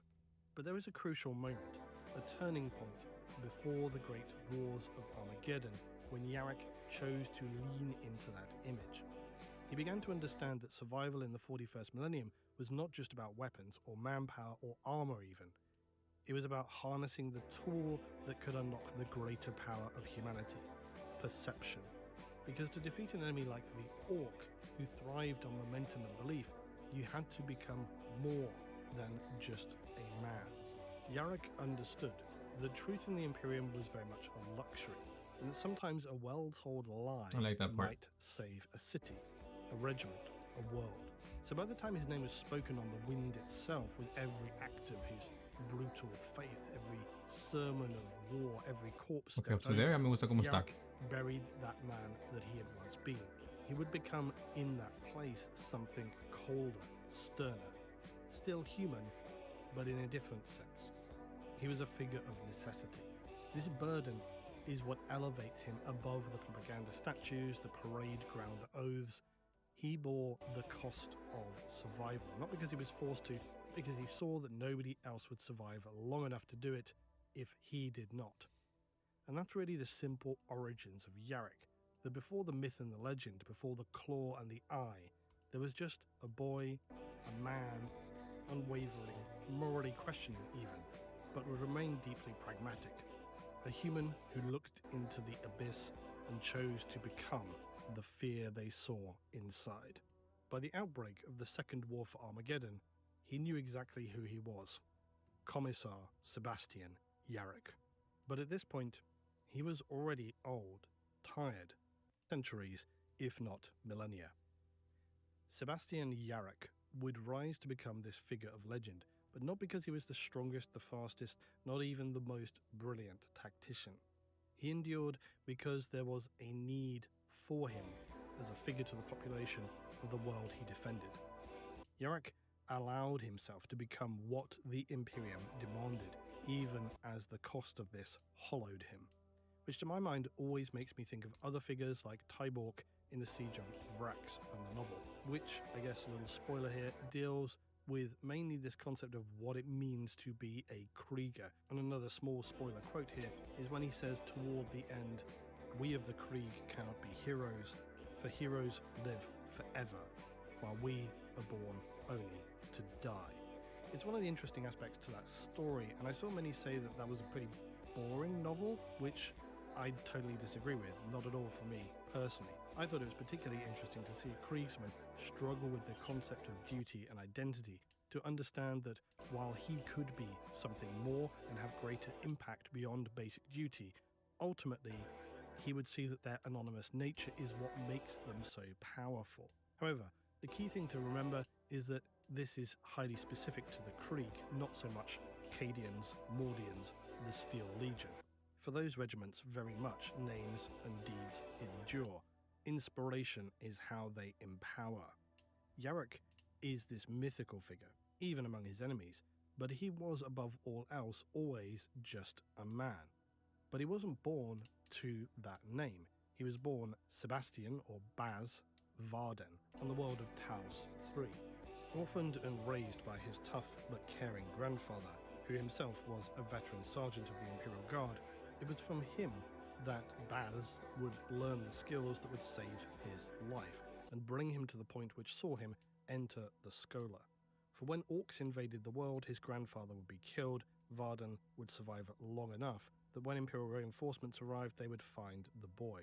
A commissar, recognizing this achievement in survival, took him away, but upon inquiring to his name, Sebastian chose not his own name, but the name etched upon the blade he carried, Yarrick, in honor of his grandfather. From there, he was raised in the Schola Progenium, sharpened by his shortcomings, later forged in war. Because from the outset, Yarrick had grit and bitter determination, that much was clear. But he also had this guttural stubbornness that defines the Guard, that refuses to let humanity fall. When the weight of a collapsing hive world bore down on Armageddon, it was Yarrick who stood, with a burning willpower and presence that even terrified the orc masses. And yet now, a figure who was so practical and tangible lies buried beneath layers of imperial propaganda. The words of the ecclesiarchy, the living embodiment of the emperor's wrath. They depict him standing tall even in his old age, his bionic claw raised to strike, his eye glowing with holy fire. They speak of his endless crusades against the war boss, sermons delivered between battles, miracles wrought by sheer defiance. How much of that is true, knowing the Imperium, very little. But it does the job. It inspires the hope and will which fuels and drives the masses of humanity that they need to survive. When you strip away the propaganda, what remains is far more compelling. A tired old man, a loyal servant, someone who saw the Imperium not for what it claimed to be, but for what it had to be, brutal and unyielding. The seed of this unbreakable will was planted early in the sterile, pitiless halls of the Schola, where orphans of war and the nobility and planetary casualties alike were fed into the imperial machine. And what emerged were the commissars, the judges, the Tempestus, the Sororitas, the assassins, sometimes even servants for the Inquisition. Those who kept the Imperium's lower ranks functioning, essentially, through their brutal discipline, their indoctrinated loyalty, and their merciless executions. The Schola taught weakness was heresy, mercy was a luxury no longer afforded to humanity. And from that edifice emerged Yarrick. What he had taken away from his time spent there was more dangerous than simple obedience. He developed an unwavering sense of clarity. Because by then he knew what the Imperium was, its history, the decay behind the mask and the facade. Instead of recoiling from the horror, though, he embraced what was necessary. He did not believe the Emperor to be a god because he was told to. He believed it because a species on the brink of extinction needs something unquestionable, a singular, blinding star to guide its crumbling arc.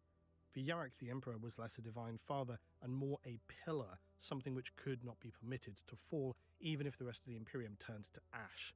Very likely, whatever the Emperor actually is after 10,000 years, that sentiment is quite correct. And whether the Emperor is a god or not, it's pretty critical to understand that ideological perspective, and Guilliman would agree very likely with Yarrick just as much. So he was trained by the Schola in the art of the Tempestus, the warriors. Yarrick's early service was poorly recorded, largely because it was unremarkable, not for lack of distinction, but because he had not yet become the figure history demanded. For there are thousands, if not millions, of imperial officers who serve with distinction. Few would become memorable enough or live long enough that any could really know their name, though.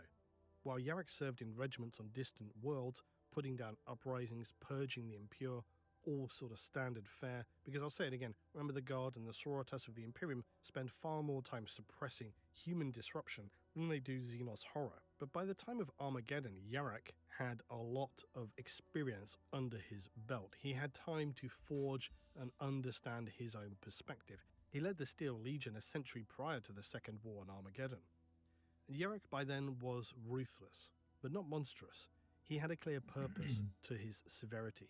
Execute cowards, not the wounded. Punish disorder, but not despair. These kind of small distinctions don't go unnoticed by the masses, and so his sense of reputation would grow.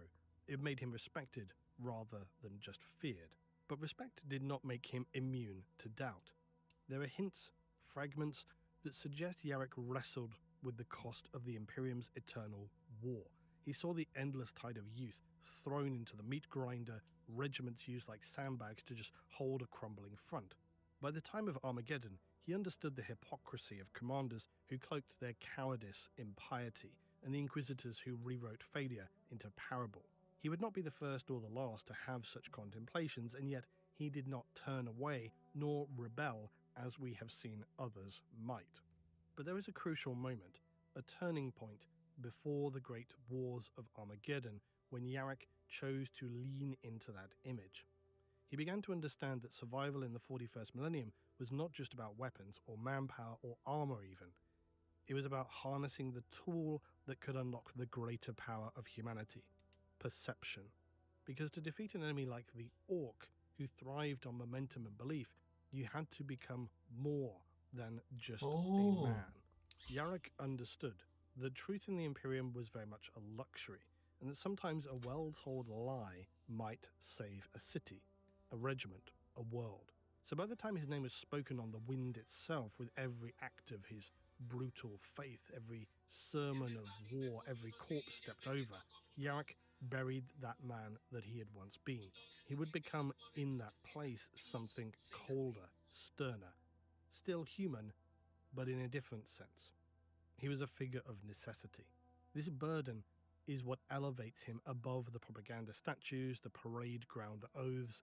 He bore the cost of survival, not because he was forced to, but because he saw that nobody else would survive long enough to do it if he did not. And that's really the simple origins of Yarrick, that before the myth and the legend, before the claw and the eye, there was just a boy, a man, unwavering, morally questioning even, but would remain deeply pragmatic. A human who looked into the abyss and chose to become the fear they saw inside. By the outbreak of the Second War for Armageddon, he knew exactly who he was. Commissar Sebastian Yarrick. But at this point, he was already old, tired, felt he had seen everything the Imperium would need to offer him, and felt his service was done. He was very wrong.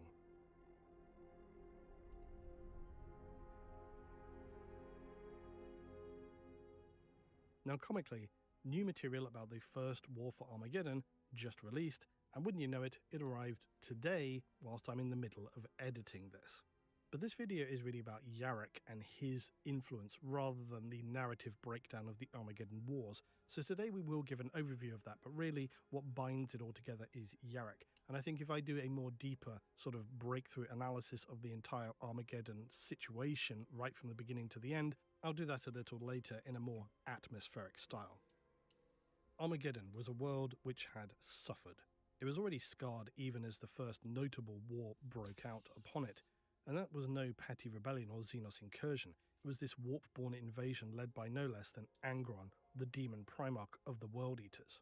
In this first war, the suffering was horrendous. Its surface crawled with blood-hungry berserkers and warp-spawn enemies.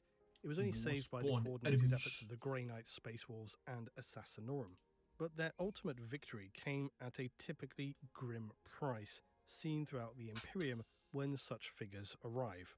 That being complete secrecy.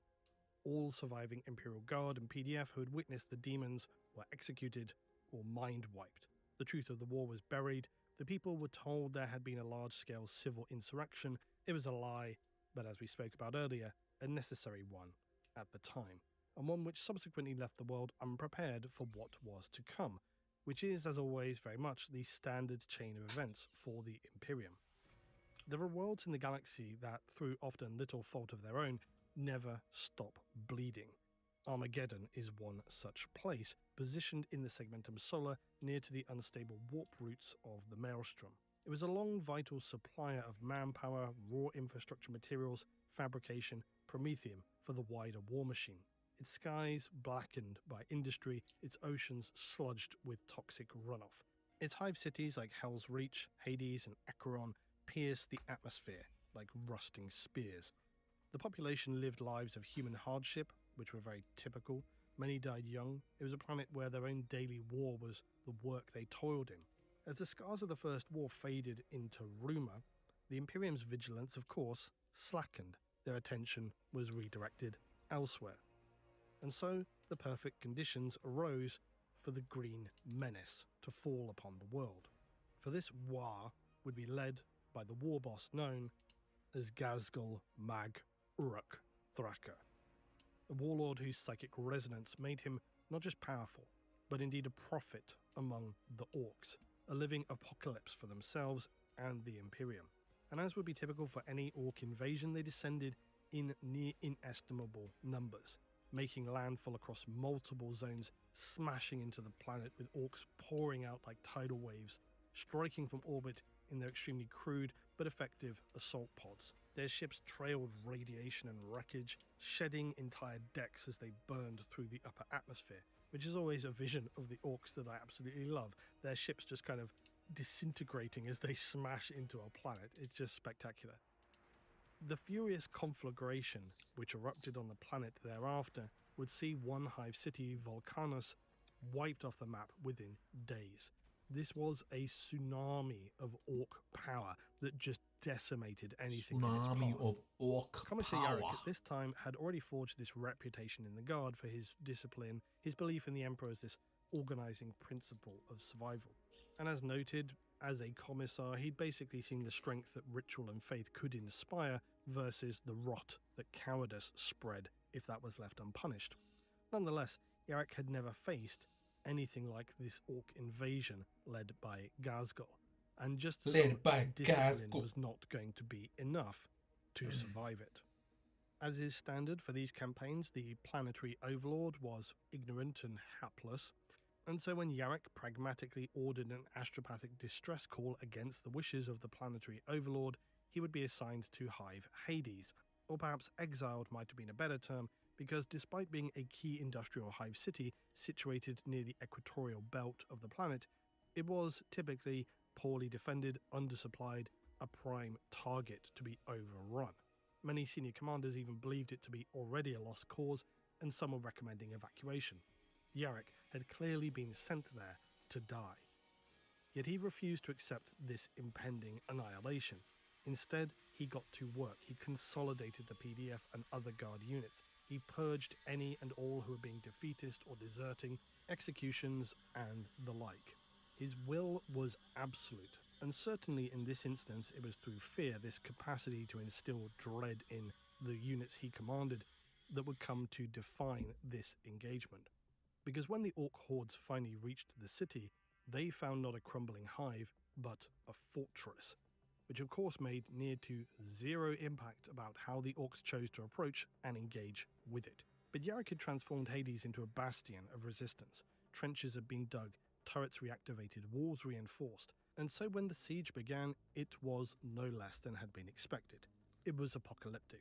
The Orcs struck with characteristic madness. Just about any contraption they had came falling from the sky, trundling battle fortresses, rolling forward, spewing fire and smoke and guns. There were stompers, there were teeming mobs of boys and knobs. It was a brutal engagement. Entire districts were flattened, lines overrun, immense infrastructure and imperial damage. But they still held on. Yarrick was not simply a figurehead and not just a distant voice behind the lines. He was present. He visited the front line. He demanded in rousing speeches that every soul fight until death or victory. He stood atop gun lines with bolter in hand, delivering sermons that were half prayer, half threat. The siege went on and on. Yarrick was wounded repeatedly. He refused surgery until after the enemy had been repelled. The Orcs began to see not the usual behaviour here than they had seen with other humans. They were used to seeing the rank-and-file Guard just ready to be chewed through. The stupid Umis never had their bosses out in to fight, and yet now they were. Yarrick was visible, actively notable even to the Orcs, so much so that in time they actually began to fear him. Now, how much of that is actually from his own endurance and how much of it is from Orcs telling each other stories is somewhat irrelevant, because all that matters is that the Orcs began to tell each other tales of a man who could not die, whose gaze burned through armour. These stories were told again and again, and more than likely embellished in typical Orcy fashion, so that by the time they reached Ghazghkull himself, the expectations of Yarrick were considerable. No matter what Ghazghkull threw at Hades, the humans still resisted. They seemingly could not be defeated. and this led to the war boss becoming all but obsessed with destroying it and the man who commanded its warriors. So enraged about the defiance of Hades was Ghazghkull that he sent one of his strongest war bosses, Ugalhard, to deal with Yarek's resistance.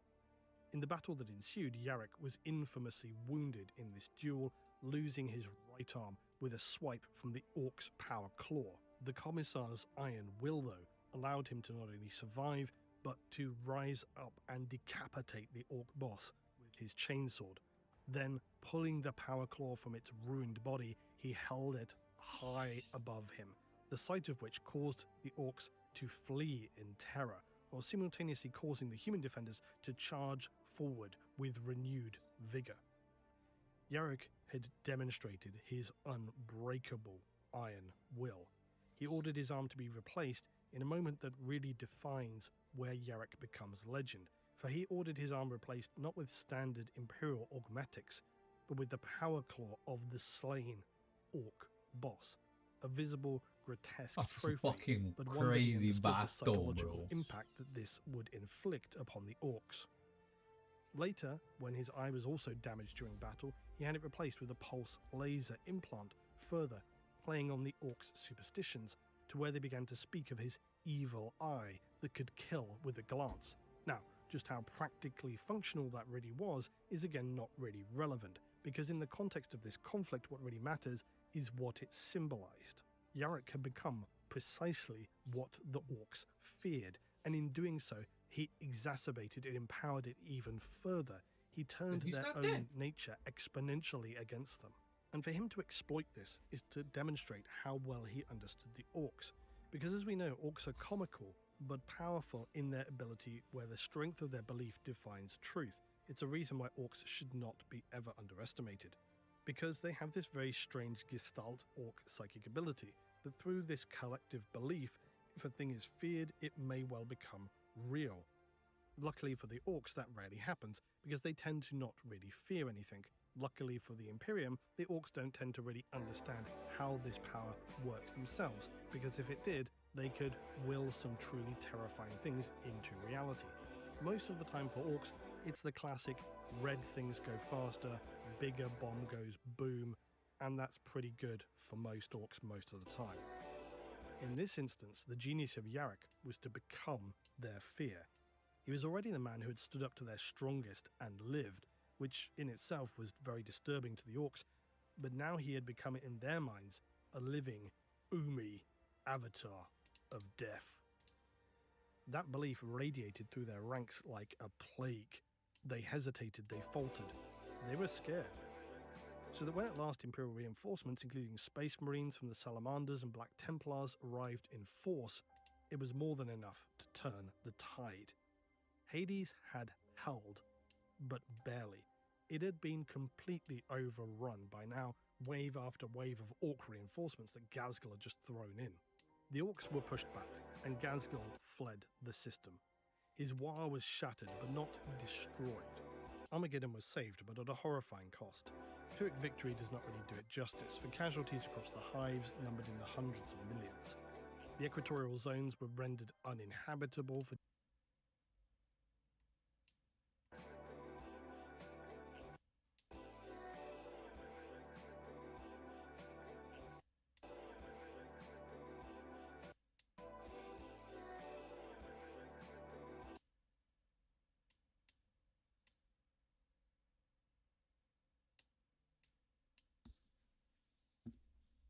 Where's my other phone at?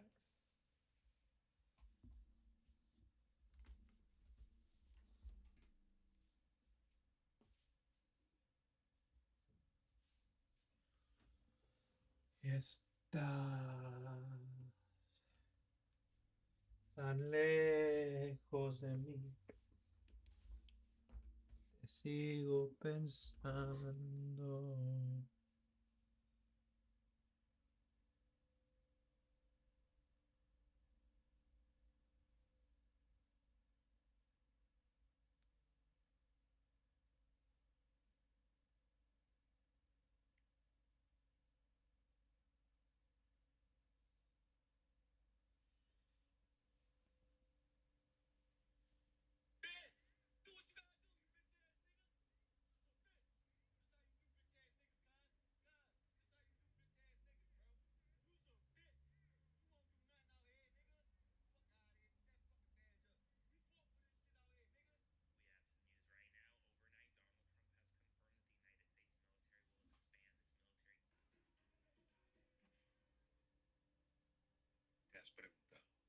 las enchiladas son tan deliciosas. ¿Qué viene por ahí, Rigo? Vamos a preparar un choridobo jumbo. Un choridobo jumbo, miren, así se prepara aquí en Domos de Hamburguesa Rayón. Primero que nada se le pone la salchicha, esa salchicha jumbo, ¿verdad? El jumbo. Ahí tenemos el chorizo, mira, y con el quesito ya gratinado. Ay, Dios mío, qué belleza, pues.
Oh shit.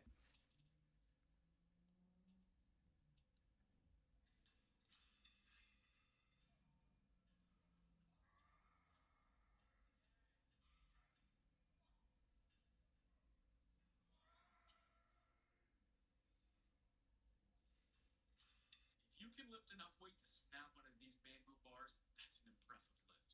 The earthquake bar only weighs 6 pounds, but can handle over 300, and hanging weights from it makes it shake like crazy. I use this bar as a training and rehab tool with a lot of athletes that I work with.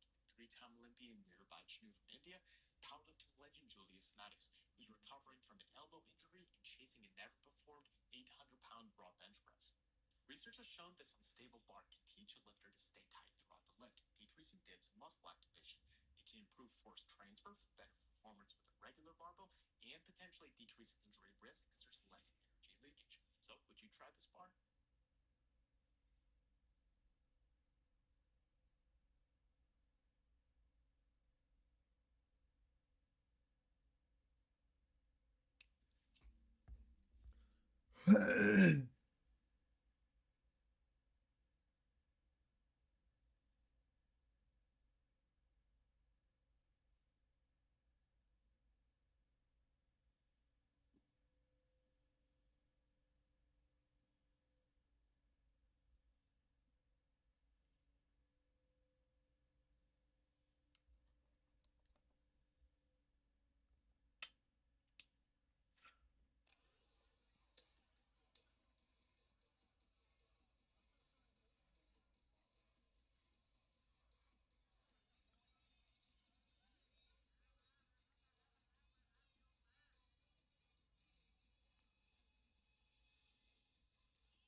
Spend some time alone. For generations. And for the Imperium, a Pyrrhic victory is of course still salvation. The Emperor's angels saved us yet again. The humans, though, are left to look around at the oceans of dead and burning hive cities as they watch the Emperor's Astartes roar off into the void in their Thunderhawks, while the masses grind back to rebuilding and cremating the dead. Of course, in the eyes of the Imperium, to just survive is not enough. The orcs who had survived were still out there, and this alone was unfinished work. Yarrick understood this in a way that few mortals ever do. He saw that becoming a legend required more than just raw courage and action, it required narrative. His power claw wasn't just a practical defiance, it was a real sense of theatre. And the second war led by Ghazghkull was surely only Act 1. Myth had taken root, and Yarrick knew he could never lay it down now, not until Ghazghkull lay dead. Wars against the Orc were often spoken of as being eternal, and now so was he. Yarrick declined all attempts to remove him from service. He had seen the devastation Ghazghkull had unleashed, and personally he felt the weight of that presence. He knew with terrible certainty that despite what others were claiming, the war was most certainly not over. The Orcs had fled, but they were not destroyed, and Orcs love nothing more than to return to have another go. So until that final reckoning, Yarrick could not cease. Armageddon revealed what the Imperium could rarely choose to admit, that even in a galaxy of demigods and angels, what saved humanity was not divinity, but human persistence. Yarrick didn't win the war through superior strength or holy power. He just turned the battle through his own bitter endurance and the transfer of that to the men under his command. He made that endurance his weapon. He became what the Orcs believed he was. He became their fear. Yarrick achieved what seemingly no others could have, and in doing so, he became a legend. The victory on Armageddon should have been the end of it, but in the galaxy of the Imperium, victory is not peace, merely permission for further suffering. And so instead of rest, Yarrick was canonized in living flesh. He was no longer just a commissar, he had become something else entirely, a weapon of morale, a walking relic, an icon bound in iron and discipline. The High Lords of Terror recognized his value. The Munitorum flooded Segmentum propaganda networks with stories of the stand at Hades, embellished for maximal psychological yield. These stories, the officially sanctioned exaggerations, were distributed across regimental briefings, minister on pulp sermons, even education texts in fringe systems. The Imperium founded had something for the populations to believe in. The man Yarrick, the Imperial Commissar, broken, battered, surviving, winning against all odds. It was perfect. He was offered elevation beyond rank, positions of strategic command, ceremonial governance, cushioned retirement. He refused them all. He chose to remain active in his duties, for he did not believe he had earned rest while Ghazghkull still breathed. He also knew, seemingly in a way that many Imperial heroes did not, that to become a symbol is to enter a prison from which there is no parole. As long as he lived, the mask could not come off. In death, he should become a martyr and empower humanity eternal. That was his ultimate fate. Which again is one reason why I say death by old age is absolutely insane and a disgrace, because it undermines the very core purpose that Yarrick himself had set upon. In this period, between the Second and Third Wars for Armageddon, likely because less happened, it's not so documented, but it's certainly rich in speculative psychological detail. There is of course the Golgotha campaign, but I feel like that's not really strictly necessary to flesh out here, beyond noting the existence of his personal Baneblade, the Fortress of Arrogance. For really what's important is how Yarrick became this figure of renown, somewhere between a respected officer and a saint. And as I say, with the release of this new Armageddon material, I really should do a nice atmospheric narrative piece, a linear storyline through, so that's something to do. But I think Yarrick was cautious of what he had become now. He doesn't strike me as a figure that would ever have asked for worship. He was certainly not one who would have been blind to the benefits of becoming this myth either. But I'm sure that he could also see the damage that was being caused when men believed too easily in idols or cultish worship of figures who were not deserving of it. Because when faith substituted logical conclusions or just base critical thinking, then disaster and collapse was never far away. The Orcs too had not forgotten him. A translated Orc glyph chant recounts a Humi boss who shines fire from his face and steals strength from death. And Orcs are just known to carry trophies or icons of things they believe in, and so one could well imagine to see the Orcs carrying crude bionic eyes on chains as trophies, wanting their weapon upgrades to include claws, somehow believing this granted luck or a share of Yarrick's power. Because again, many Orcs really saw Yarrick as kind of like an honorary Orc. That's not an unusual thing. We've seen that on other planets as well, where if humans lean in enough towards the Orcs kind of start to see them as an Orc. I can imagine entire Orc clans doing sort of mock duel theatre where their war boss killed the Umi with the claw to prove somehow some sort of worthiness. For Ghazghkull though, Yarrick was most certainly, by now, more than just an opponent. He was proof that the Wa could not rest, proof that the Umis had champions strong enough to be challenged, to be destroyed. Ghazghkull spoke of Yarrick often, even reverently. He often would talk of Yarrick as who he was going to give a good crumpin to, and a need to finish the job. He wasn't seeking to crush Yarrick to just end the war. He wanted him alive again and again, because their personal battle now was the war. Without Yarrick, there was no worthy enemy, no meaning to the slaughter. On the other side of the coin, Yarrick gave the Imperium a face to believe in. So began this strange paradox that played out in blood and iron, two enemies who could not kill each other because doing so would end the purpose they served. In a bizarre turn of fate, their dependency became self-perpetuating through endless, unfinished war. Yarrick had weaponized his own body to break Orc morale, and now the Orcs carried him forward as a myth they not only feared, but revered and refused to allow to die. It's tempting to call this chapter of Yarrick's life a tragic one, and in truth there is tragedy, but not the clean tragedy of failure. It's the slow erosion of self beneath these layers of expectation. Yarrick could no longer count on himself just being effective. He had to be invincible. Nothing else would suffice or satisfy anyone. His very presence was expected to shift battlefield outcomes, inspire last stands, break sieges. This even led to several guard regiments deployed alongside Yarrick suffering catastrophic morale loss, not because they were losing, but because he had been silent during a bombardment and his presumed death had shattered their belief. And that's very much the danger with such celestial figures, that while they live, they inspire and empower. In death, the damage or the benefit of the collapse of morale could be far, far worse. Now, Yarrick didn't die. He survived, of course. There are many instances of his rumoured demises. But the lesson really overall is that the myth of Yarrick was now out of control. I think for me, the interesting idea about Yarrick before going into the third war for Armageddon is really this idea of, is Yarrick really still fighting for victory? Or had he begun to fight just in the guise of what he had now become, because there was no other version of himself left?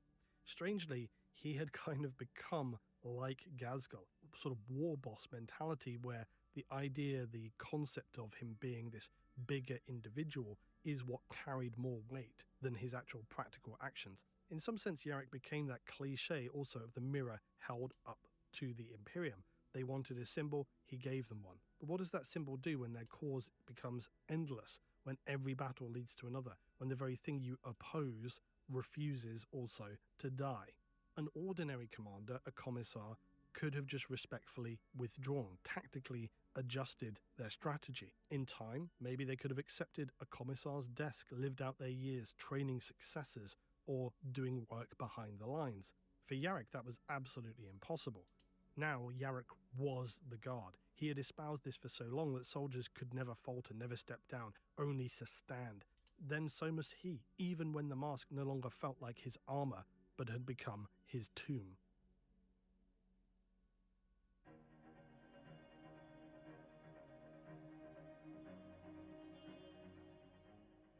Throughout the galaxy of the Imperium, despite the fact that in the far future there is only war, there are still wars that end.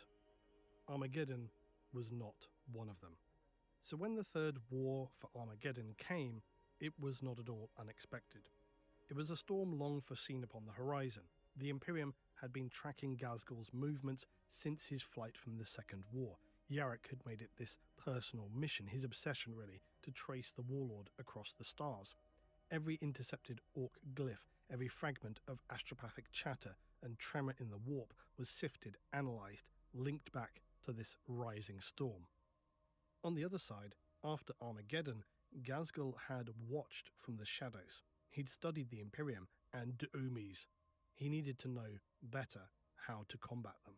The battle for Hive Hades had not broken him, and what the Imperium mistook for retreat was more like preparation, which is very typical for the Orcs. In the years that followed, Ghazghkull unleashed a series of precision raids, not the usual Orc brawling, but more cold, calculated strikes. Imperial bases were destroyed without warning, patrol fleets vanished, entire systems reported attacks only after their Vox signals went silent. He kept his name out of it, testing their responses, watching humans scramble without knowing who they faced. Guerrilla commando campaigns left worlds in ruins. Every strike served a purpose though, every loss taught a new lesson. Eventually, the time was right for the return, but not alone. With the warlord Nazdreg at his side, together they launched an assault on Piscina 4 using a new weapon, a teleporter system. This was built into a space hulk. The device worked, and that was the final piece he needed in his puzzle to assault Armageddon. The next war would be nothing like the last. So when they eventually returned at Armageddon, Ghazghkull was not as a warlord, but more a prophet of Gork and Mork. Not simply a leader of warbands, he now carried an aura of Orkness, a figure revered by Orcs across entire sectors. The green tide that descended was like a second coming of Gork and Mork.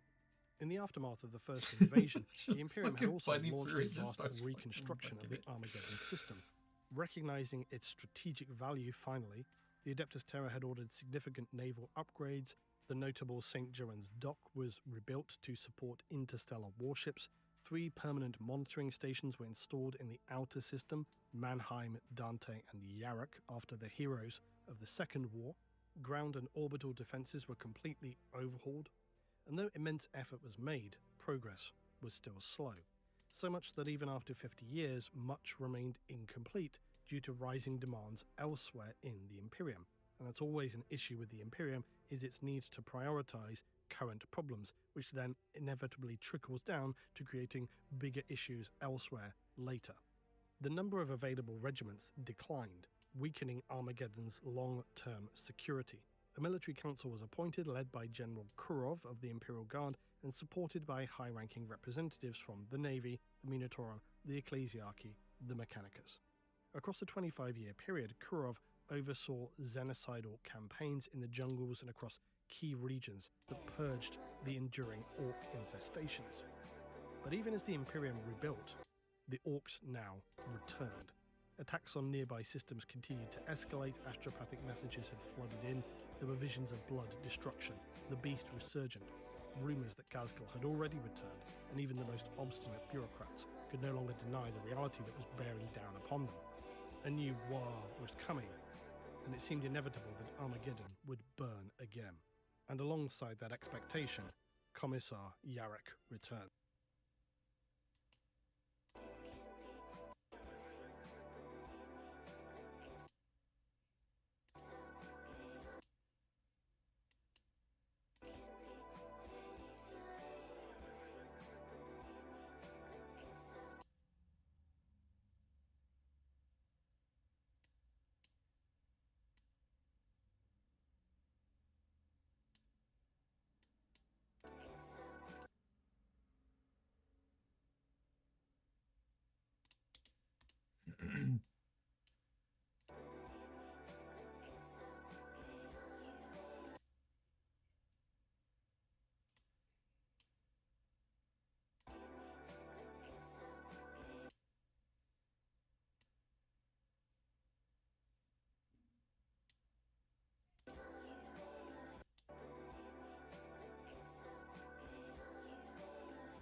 Ah.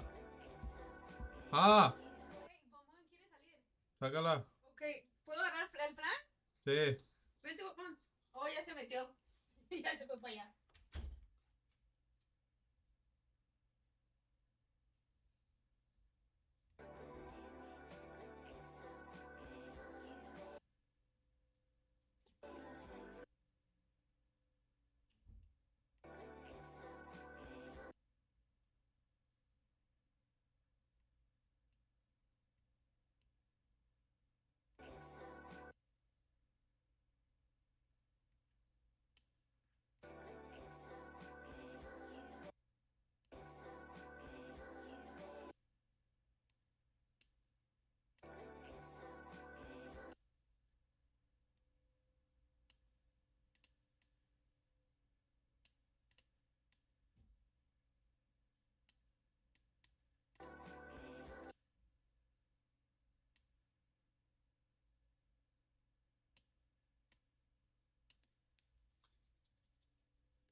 Mexico City-style tortas on the corner of 27 and San Pedro, where you'll find this hard-working Mexican family serving the community for the past 20 years. Introvo eats in a nice little abuelito told me their best seller is the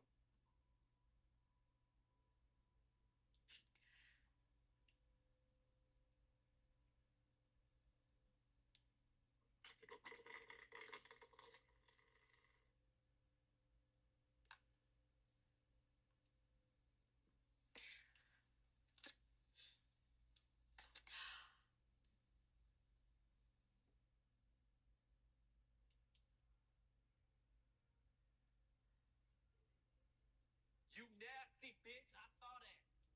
And I felt it too. You tried out the nasty I don't have to try out black.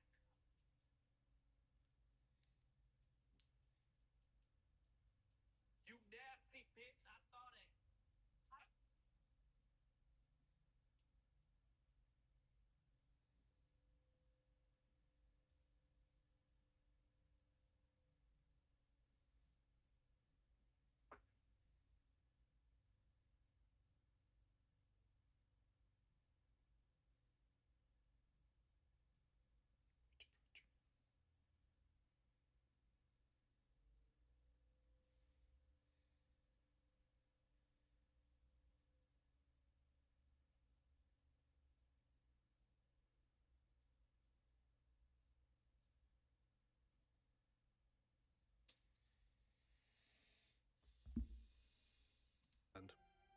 He had not grown softer with age. If anything, the years Nomás had made andas him cagando el exact pinche and banano, silent. amor, a la verga, güey. Nomás te la pasas cagando el pinche banano, güey. No sabes si quieres entrar allá afuera. No sabes si quieres estar aquí adentro. No sabes qué. ¿Qué pedo, güey? Ah, go outside. No, we're not gonna go outside and play. No, déjate. Chingando banano. Quédese afuera que lleguen los güeyes. ¿Adentro no leave?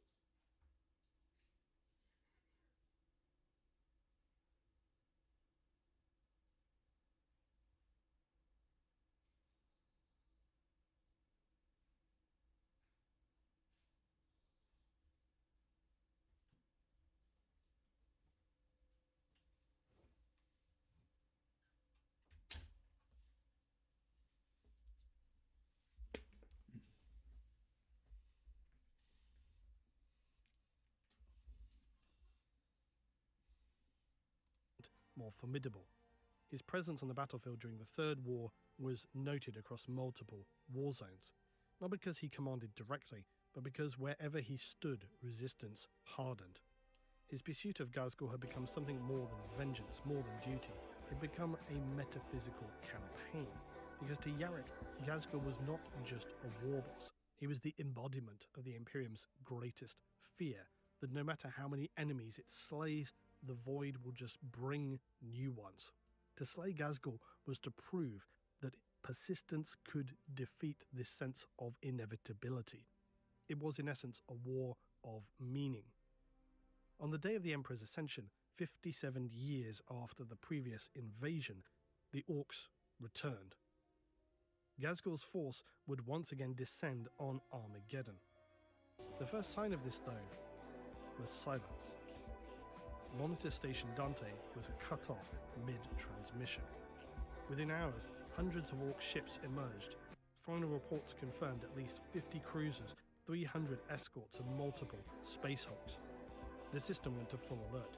Cruiser squadrons, including His Will and Triumph, deployed immediately. Despite the Imperial Navy fighting extremely hard, destroying dozens of Orc ships, they were outnumbered 6-1. The Orc vessels attacked in waves, completely heedless of their losses. They pushed through, and Triumph was soon overwhelmed by 5 Orc flotillas crippled by massed fire. Facing ultimate encirclement and destruction, they ordered a retreat. The monitor stations were lost within hours. Over 2,000 Orc ships and a dozen Space Hulks overwhelmed Imperial defences in the largest Xenos fleet assault recorded in history. The surviving ships could only conduct harrying raids as the Orcs took control of the entire system. Strange asteroid fortresses and weapons platforms were encountered to the rear of the Orc fleets. They were very slow, heavily armed, and unlike anything seen before, their presence alone suggested a strategic, deeper purpose.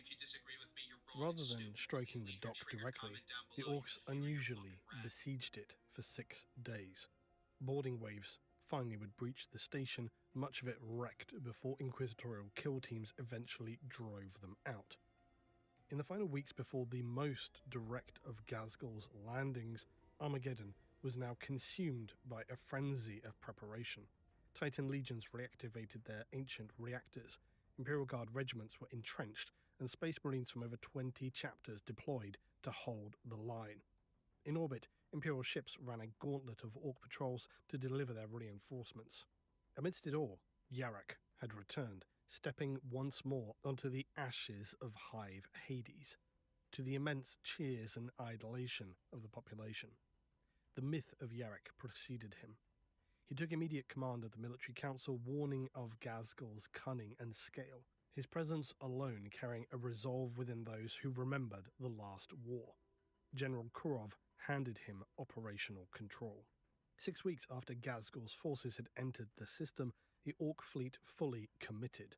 Massive warships and hulks moved into high orbit. Armageddon's orbital defenses, long hoped to hold the line, were just overwhelmed.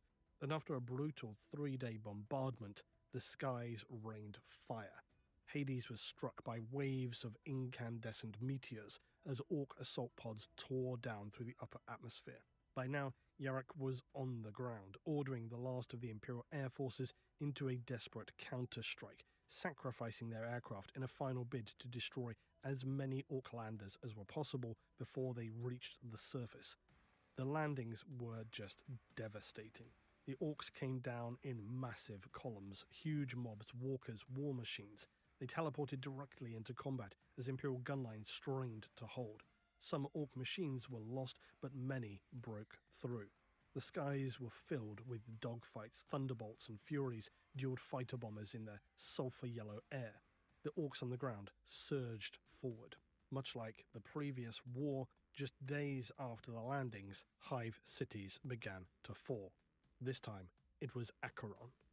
Orcs aided by sabotage and treachery stormed the city, and rumours swirled of blocked tunnels, failed power grids, and traitors in their midst.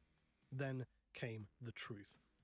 Hermann von Straub, the incompetent, disgraced former planetary governor from the Second War of Armageddon, had incomprehensibly returned. He declared himself ruler again, under Orc protection, and crushed dissenters with his brute squads. The nobility of Acheron welcomed him back like a prodigal king. It was a betrayal laced with sheer treachery. In the east, Volcanus Hive had come under siege the same day that Acheron fell.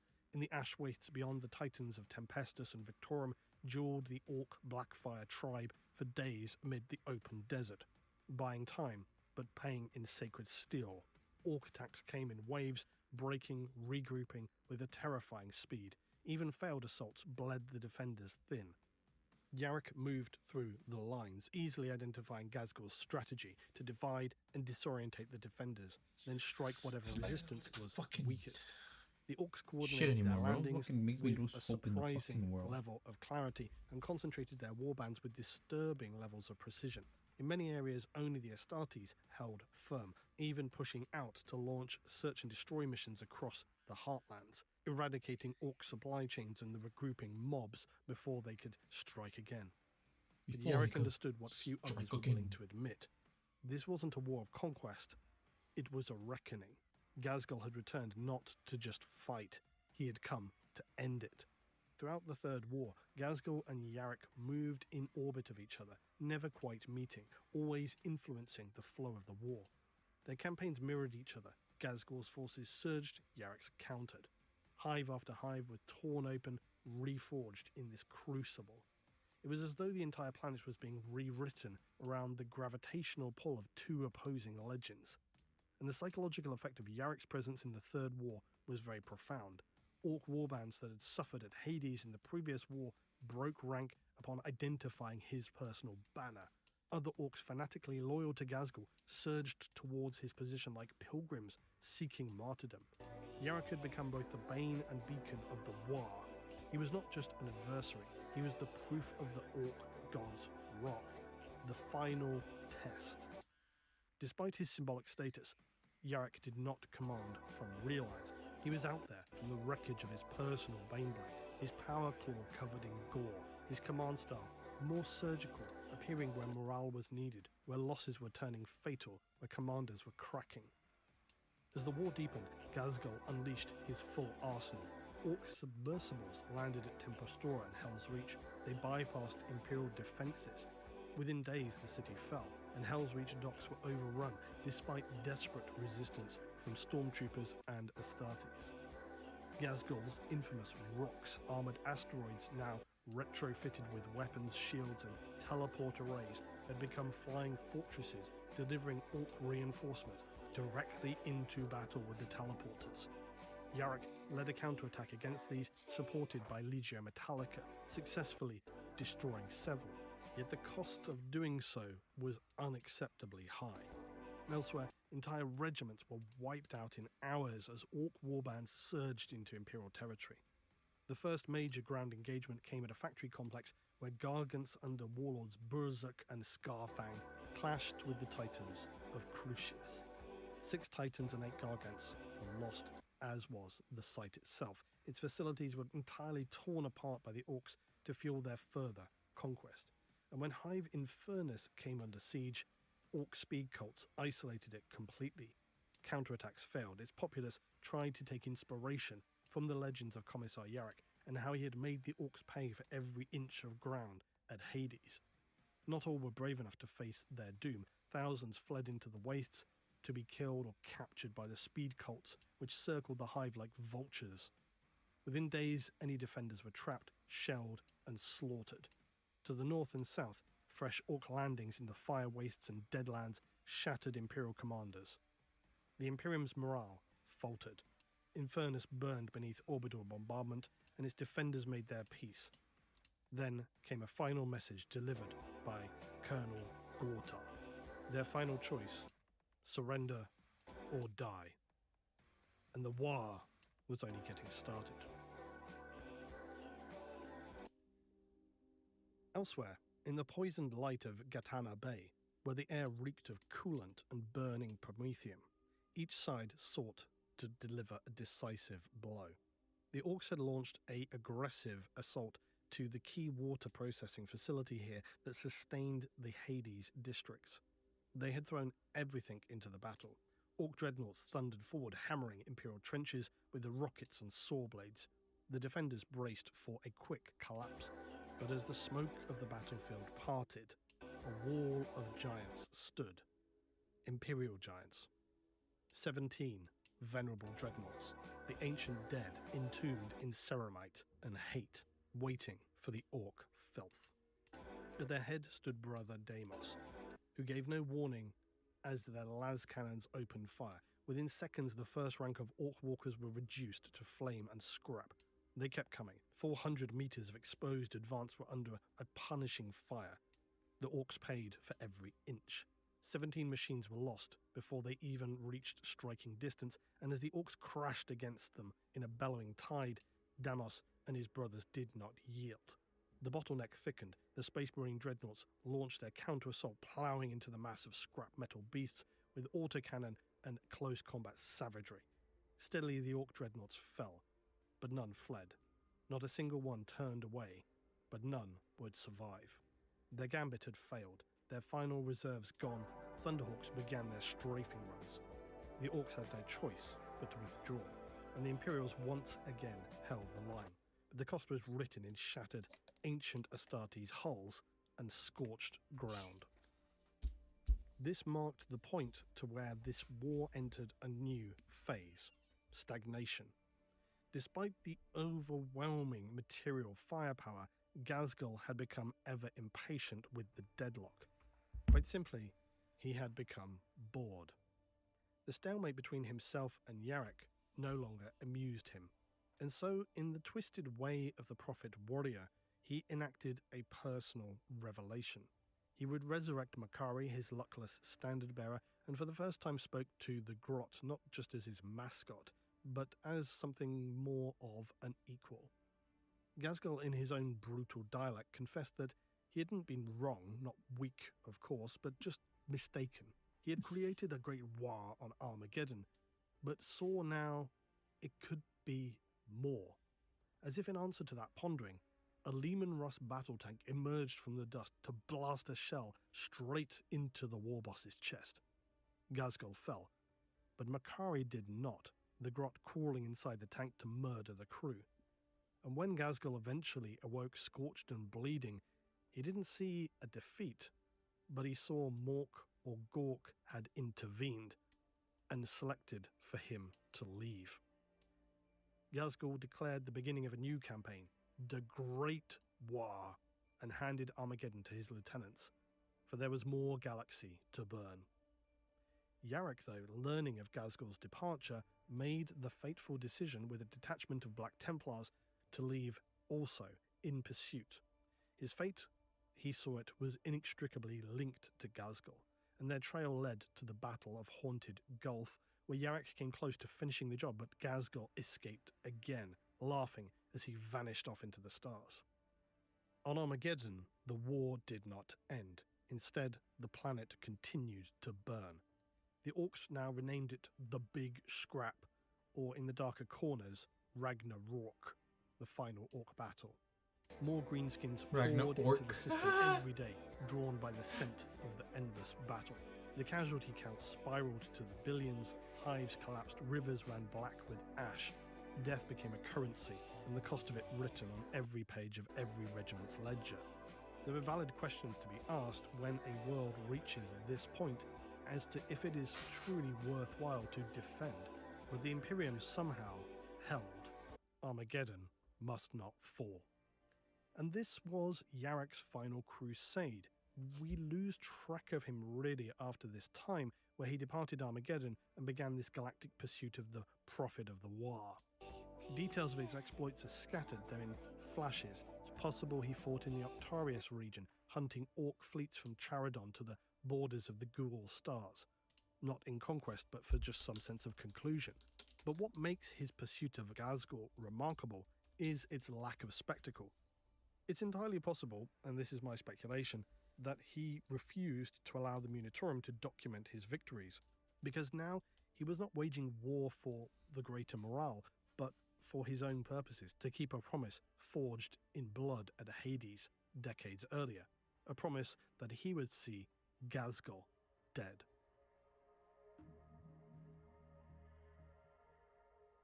Now, as I said at the beginning, for me what this is really all about is that there has been no resolution. Whether he died fighting or lives in the shadows, Yarrick achieved what few ever could. In becoming inseparable from the war, he stood against Ghazghkull, and so long as the war continued, then so did his legend. So it makes no sense at all for the Imperium to just declare him dead, because even if the man has gone, his strength of character and symbolism would live on forever. It's kind of like Marbo a little bit. The Ecclesiarchy could surely see the value there. Essentially, even if Yarrick were dead, I can't see that the Imperium would want to admit it, because through his absence, the legend would grow. Symbols, once buried, become consigned to their fate, but if they're left unconfirmed, they remain alive, kind of like Dawn. There's a reason to believe that the Imperium chose ambiguity deliberately. The Departamento Munitorum has long known that morale hinges not on truth, but on perception. Comically, the Orcs too have helped to perpetuate this uncertainty. Some warbands claim that Ghazghkull slew him in battle and kept his skull as a relic. Others believe Yarrick escaped and stalks the void, waiting for a rematch.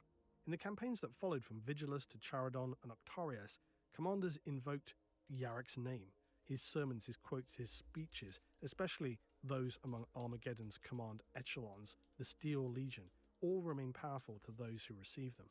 And that's because the Orcs are never truly gone. And whilst it remains comical that very likely they remember him with greater accuracy than does the Imperium, for they don't paint him as some kind of saint or martyr, they remember him as a big Umi boss who could not die, a figure whose eye burned like the sun and whose claw cracked Orc skulls. Their warbands carve crude Yarrick glyphs into their armour. Some mega-armoured knobs fashion their stylized iron claws in mimicry. Yarek's legacy is to make that great green enemy afraid to forget him, and in so doing, he remains eternal. In doctrine, in deployment, in memory, he's not alive but not buried. He's a spectre in every commissar's shadow, a story whispered at night by guardsmen stationed in the outer dark. The collective memory of a man who endured beyond, who bore Xenos symbols not for glory, but because it was necessary. That great sense of duty without end. And of course, there remains the bizarre, speculative possibility that even if Yarek died, would the Orcs resurrect him through their belief alone? Has Yarek inexplicably unlocked the key to true immortality? It's very possible. And this is finally the crux of my entire argument, that to declare Yarek dead off screen is such an immense disgrace for such a unique character, because Yarek was about much more than a single victory or battle or campaign. Yarek is about presence. Where he stood, the line was held. It's really as simple as that. No grand victory, no final revelation, just that he stood, and where he did, so did the guardsmen alongside him. To me, that is the definition of humanity in M41.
This is the coolest outdoor ping pong park in the world.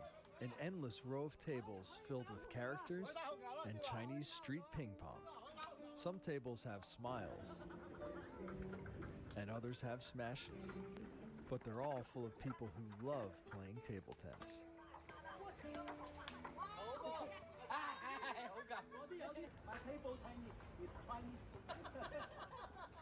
They're welcoming to foreigners. Passers-by gather to watch with curiosity when they see a new face. And the regulars were encouraging and invited me to join them. Some of the playing is lighthearted.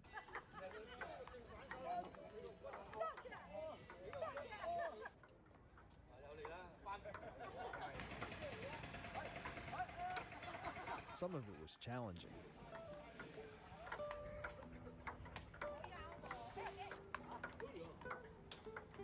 Some of it was intense.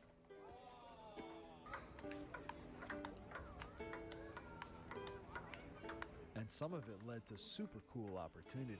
So I just won against this really good guy. He's inviting me to go and play with him at a private club with all his friends. So exciting.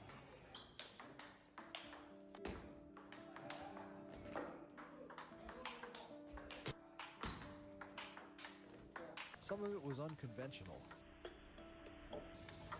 And some of it was just plain weird.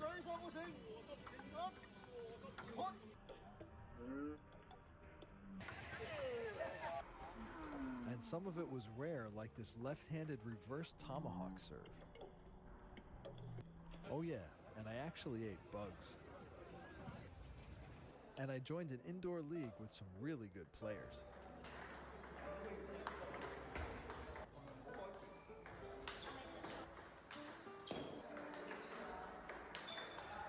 So spend a few minutes with me on this epic journey for part 3, the final installment, as I go back to China for street ping pong. In the heart of Guangzhou City, There's an incredible table tennis park with an endless row of ping pong tables that spans as far as the eye can see. The tables are filled all day, every day, with people enjoying China's most popular national sport. My first playing was with this woman in the purple shirt who plays at the park all the time. Our rally gave both of us quite a few surprises and good laughs.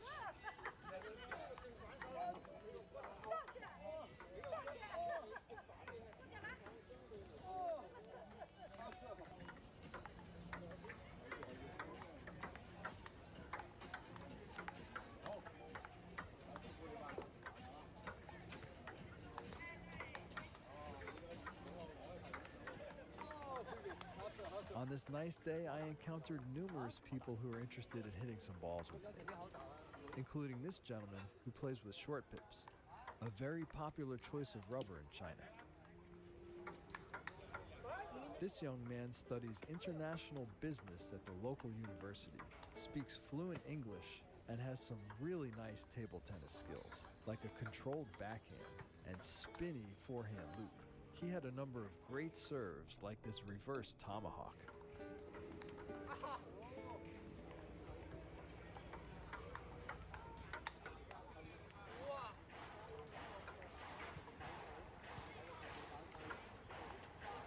I met so many friendly and fun people in my first time at this park. It enticed me to come back the next day.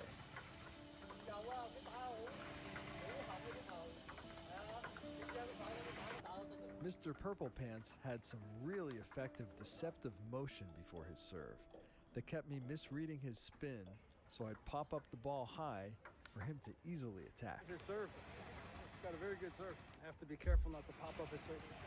Once I got a hold on returning his serve, I was able to turn things around in my favor.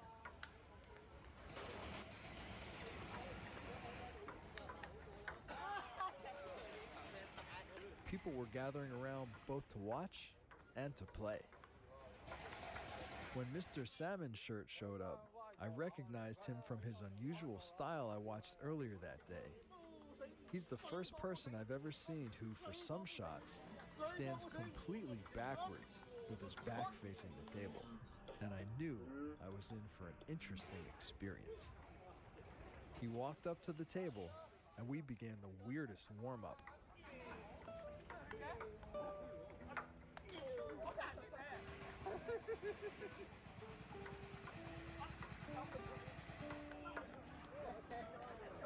We started an official game. I served, he returned it with a net shot, and then did an upside-down scoop shot deep into my backhand. Then, during another point, he did the wackiest inside-out side spin punch shot I've ever received.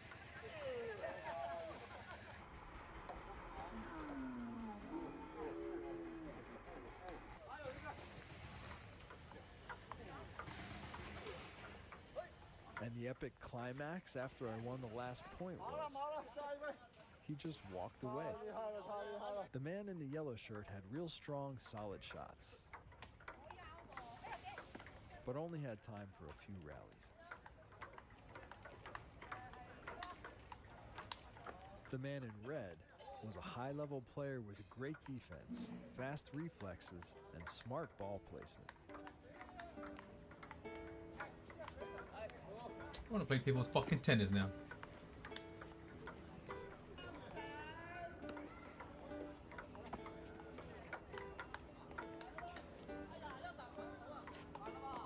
He kept sending back everything I gave him, so the points we played were consistently long.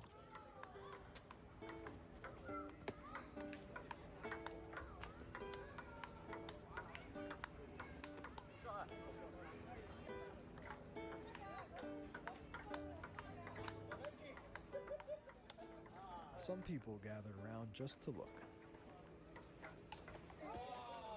Others watched and took video. This gentleman took the win of our match, 3 games to 2. The busy streets of Guangzhou offer many places to eat, including this night market with noodles, fried seafood, pig brain and egg soup, spicy poultry, and bugs. We settled on the bugs. Let's try. What is this? The crickets on a stick seemed like the most appetizing of what was available. The cook fried them up, sprinkled on some heavy seasoning, and handed me the stick of insects. And to my surprise, those crispy little things actually tasted pretty good. How true? Chow, how true?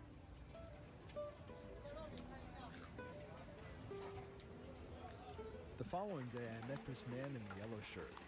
This was going to turn into a very memorable encounter. He and I are a similar skill level, so when he made a mistake, I had to capitalize on it.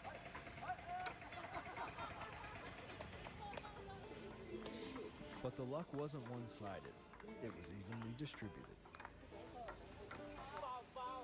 He was light on his feet and quick with his attacks.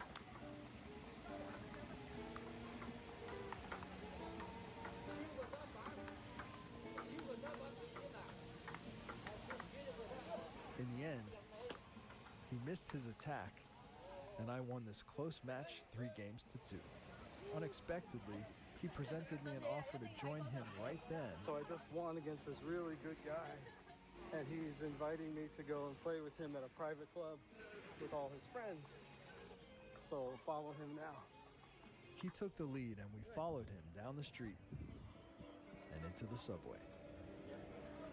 His invitation reinforced my belief that ping pong is one of the best activities for forging friendships. This neat little private club had 2 tables and a group of friendly players ready for a new challenge.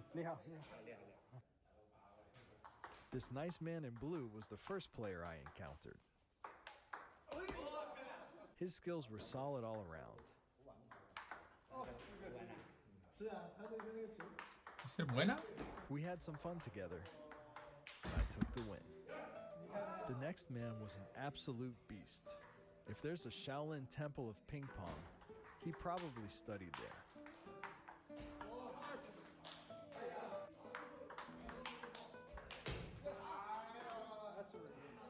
It's got to be faster. I realized if I match his speed and power, I can hang in there a little bit longer. I put all of my juice into this rally and got us to deuce.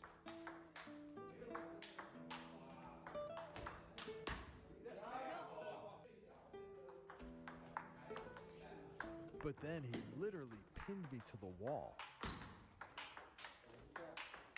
and snagged the win. I moved over to the other table surrounded by more open space and had the chance to play some fantastic points against a number of great players.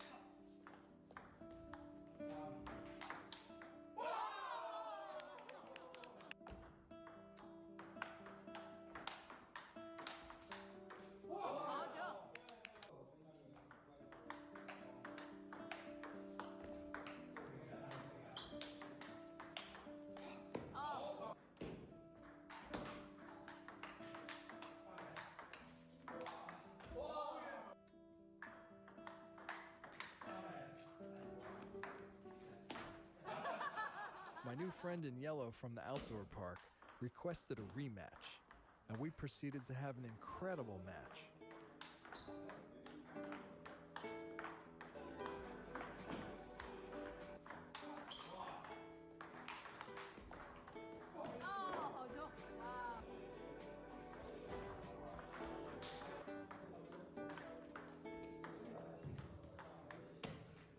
I bested him this time, but I'm sure he'll be coming with a vengeance next time we meet. The park was jumping the next morning, with lots of activity, good players, and great personalities.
Wait, that name's pretty good right here.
¿Qué pasó? What happened?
This man in the green shirt was a great training partner. He liked practicing his English with me, and he shared my feelings about table tennis being a great medium for making friendships. Play table tennis, make a friend. Yes. This is KK. He became an instant friend and introduced me to a lot of players around the park. He's a talented player and a very nice man with a kind and wholesome heart.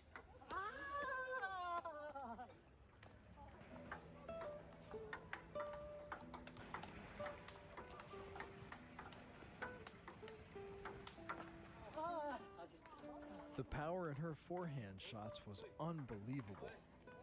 I met this woman through KK and had so much fun hitting with her.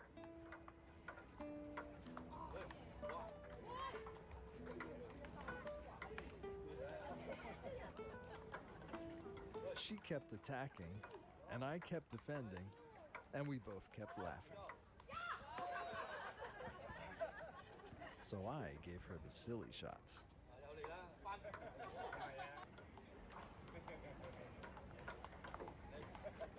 She was clever and strategic, and was sure to get her own laughs in too. Lynn and I teamed up to play doubles against her and KK.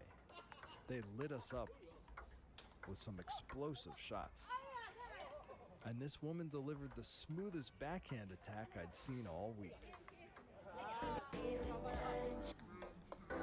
Outdoor playing doesn't get more fun than playing doubles with nice friends in good weather on a beautiful day. The counterpart to outdoor recreational play is indoor competition. I signed up for a league night at this neat club and played against a variety of players, most of whom were excellent. This young man in purple had no trouble absolutely destroying me, and did it with a smile. He was the strongest player in our group and beat all of his competition.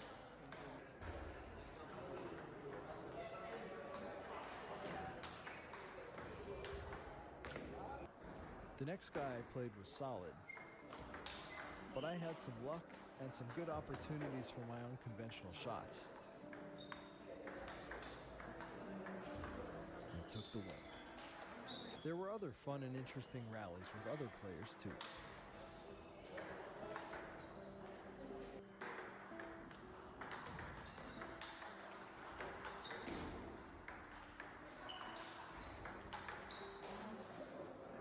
woman in red is an absolute killer.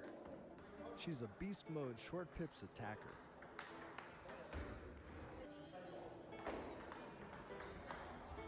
Her lightning fast footwork was very impressive.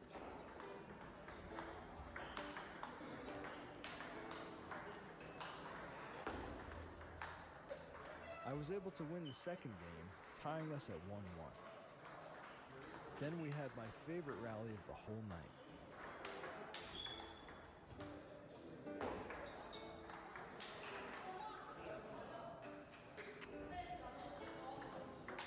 A bad miscalculation on my part, and she won the match, 2-1. Next time I go back to China, I'm definitely gonna bring some friends to share the excitement. Thanks for watching. Planet Pong. Stay strong, play Pong. He's about to get another wife for 3 pigs. You have 1 pig? Yes, I have 1 pig. So you need 2 more pigs to get 1 more wife? Yes. I might just buy him 2 more pigs so he can have another wife. It's good. It is a legitimate transaction for a wife. You have to give dowry of pigs. So we've heard 10 pigs for some women. Some women will only go for 3 pigs, you know? His first wife is 3 pigs and he wants another 3-pig wife. So if I came here and I could buy 40 pigs, maybe I could buy 4 wives, like hot wives. 4 wives, but like whopping.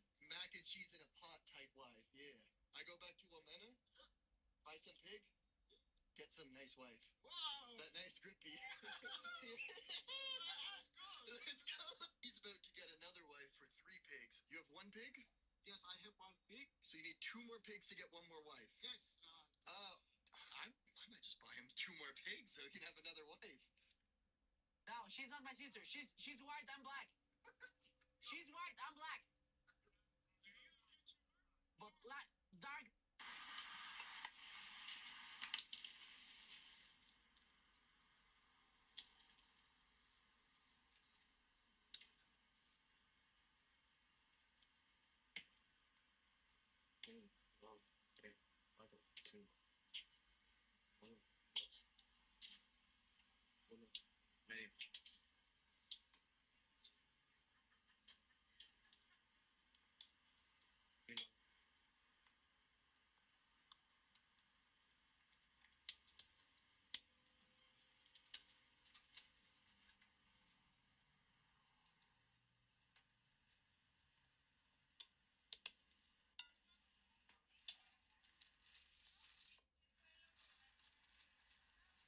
Cochinada y un vaso chico. ¿Quieres queso de nacho en las sabritas enteras, pa?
Your neighbors are outside.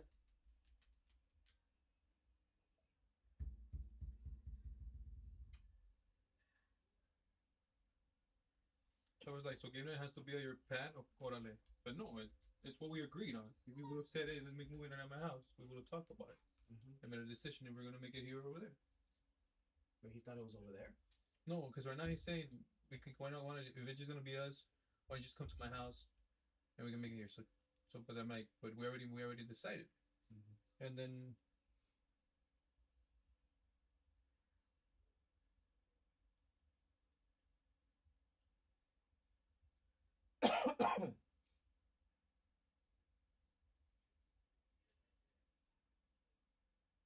Bring the bucket to movie night. Chaval, a lo mejor no viene, bro.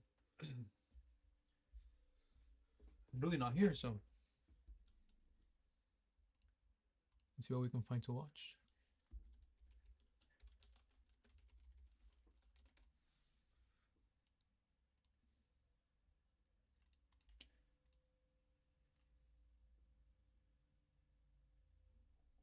How the fuck is that there?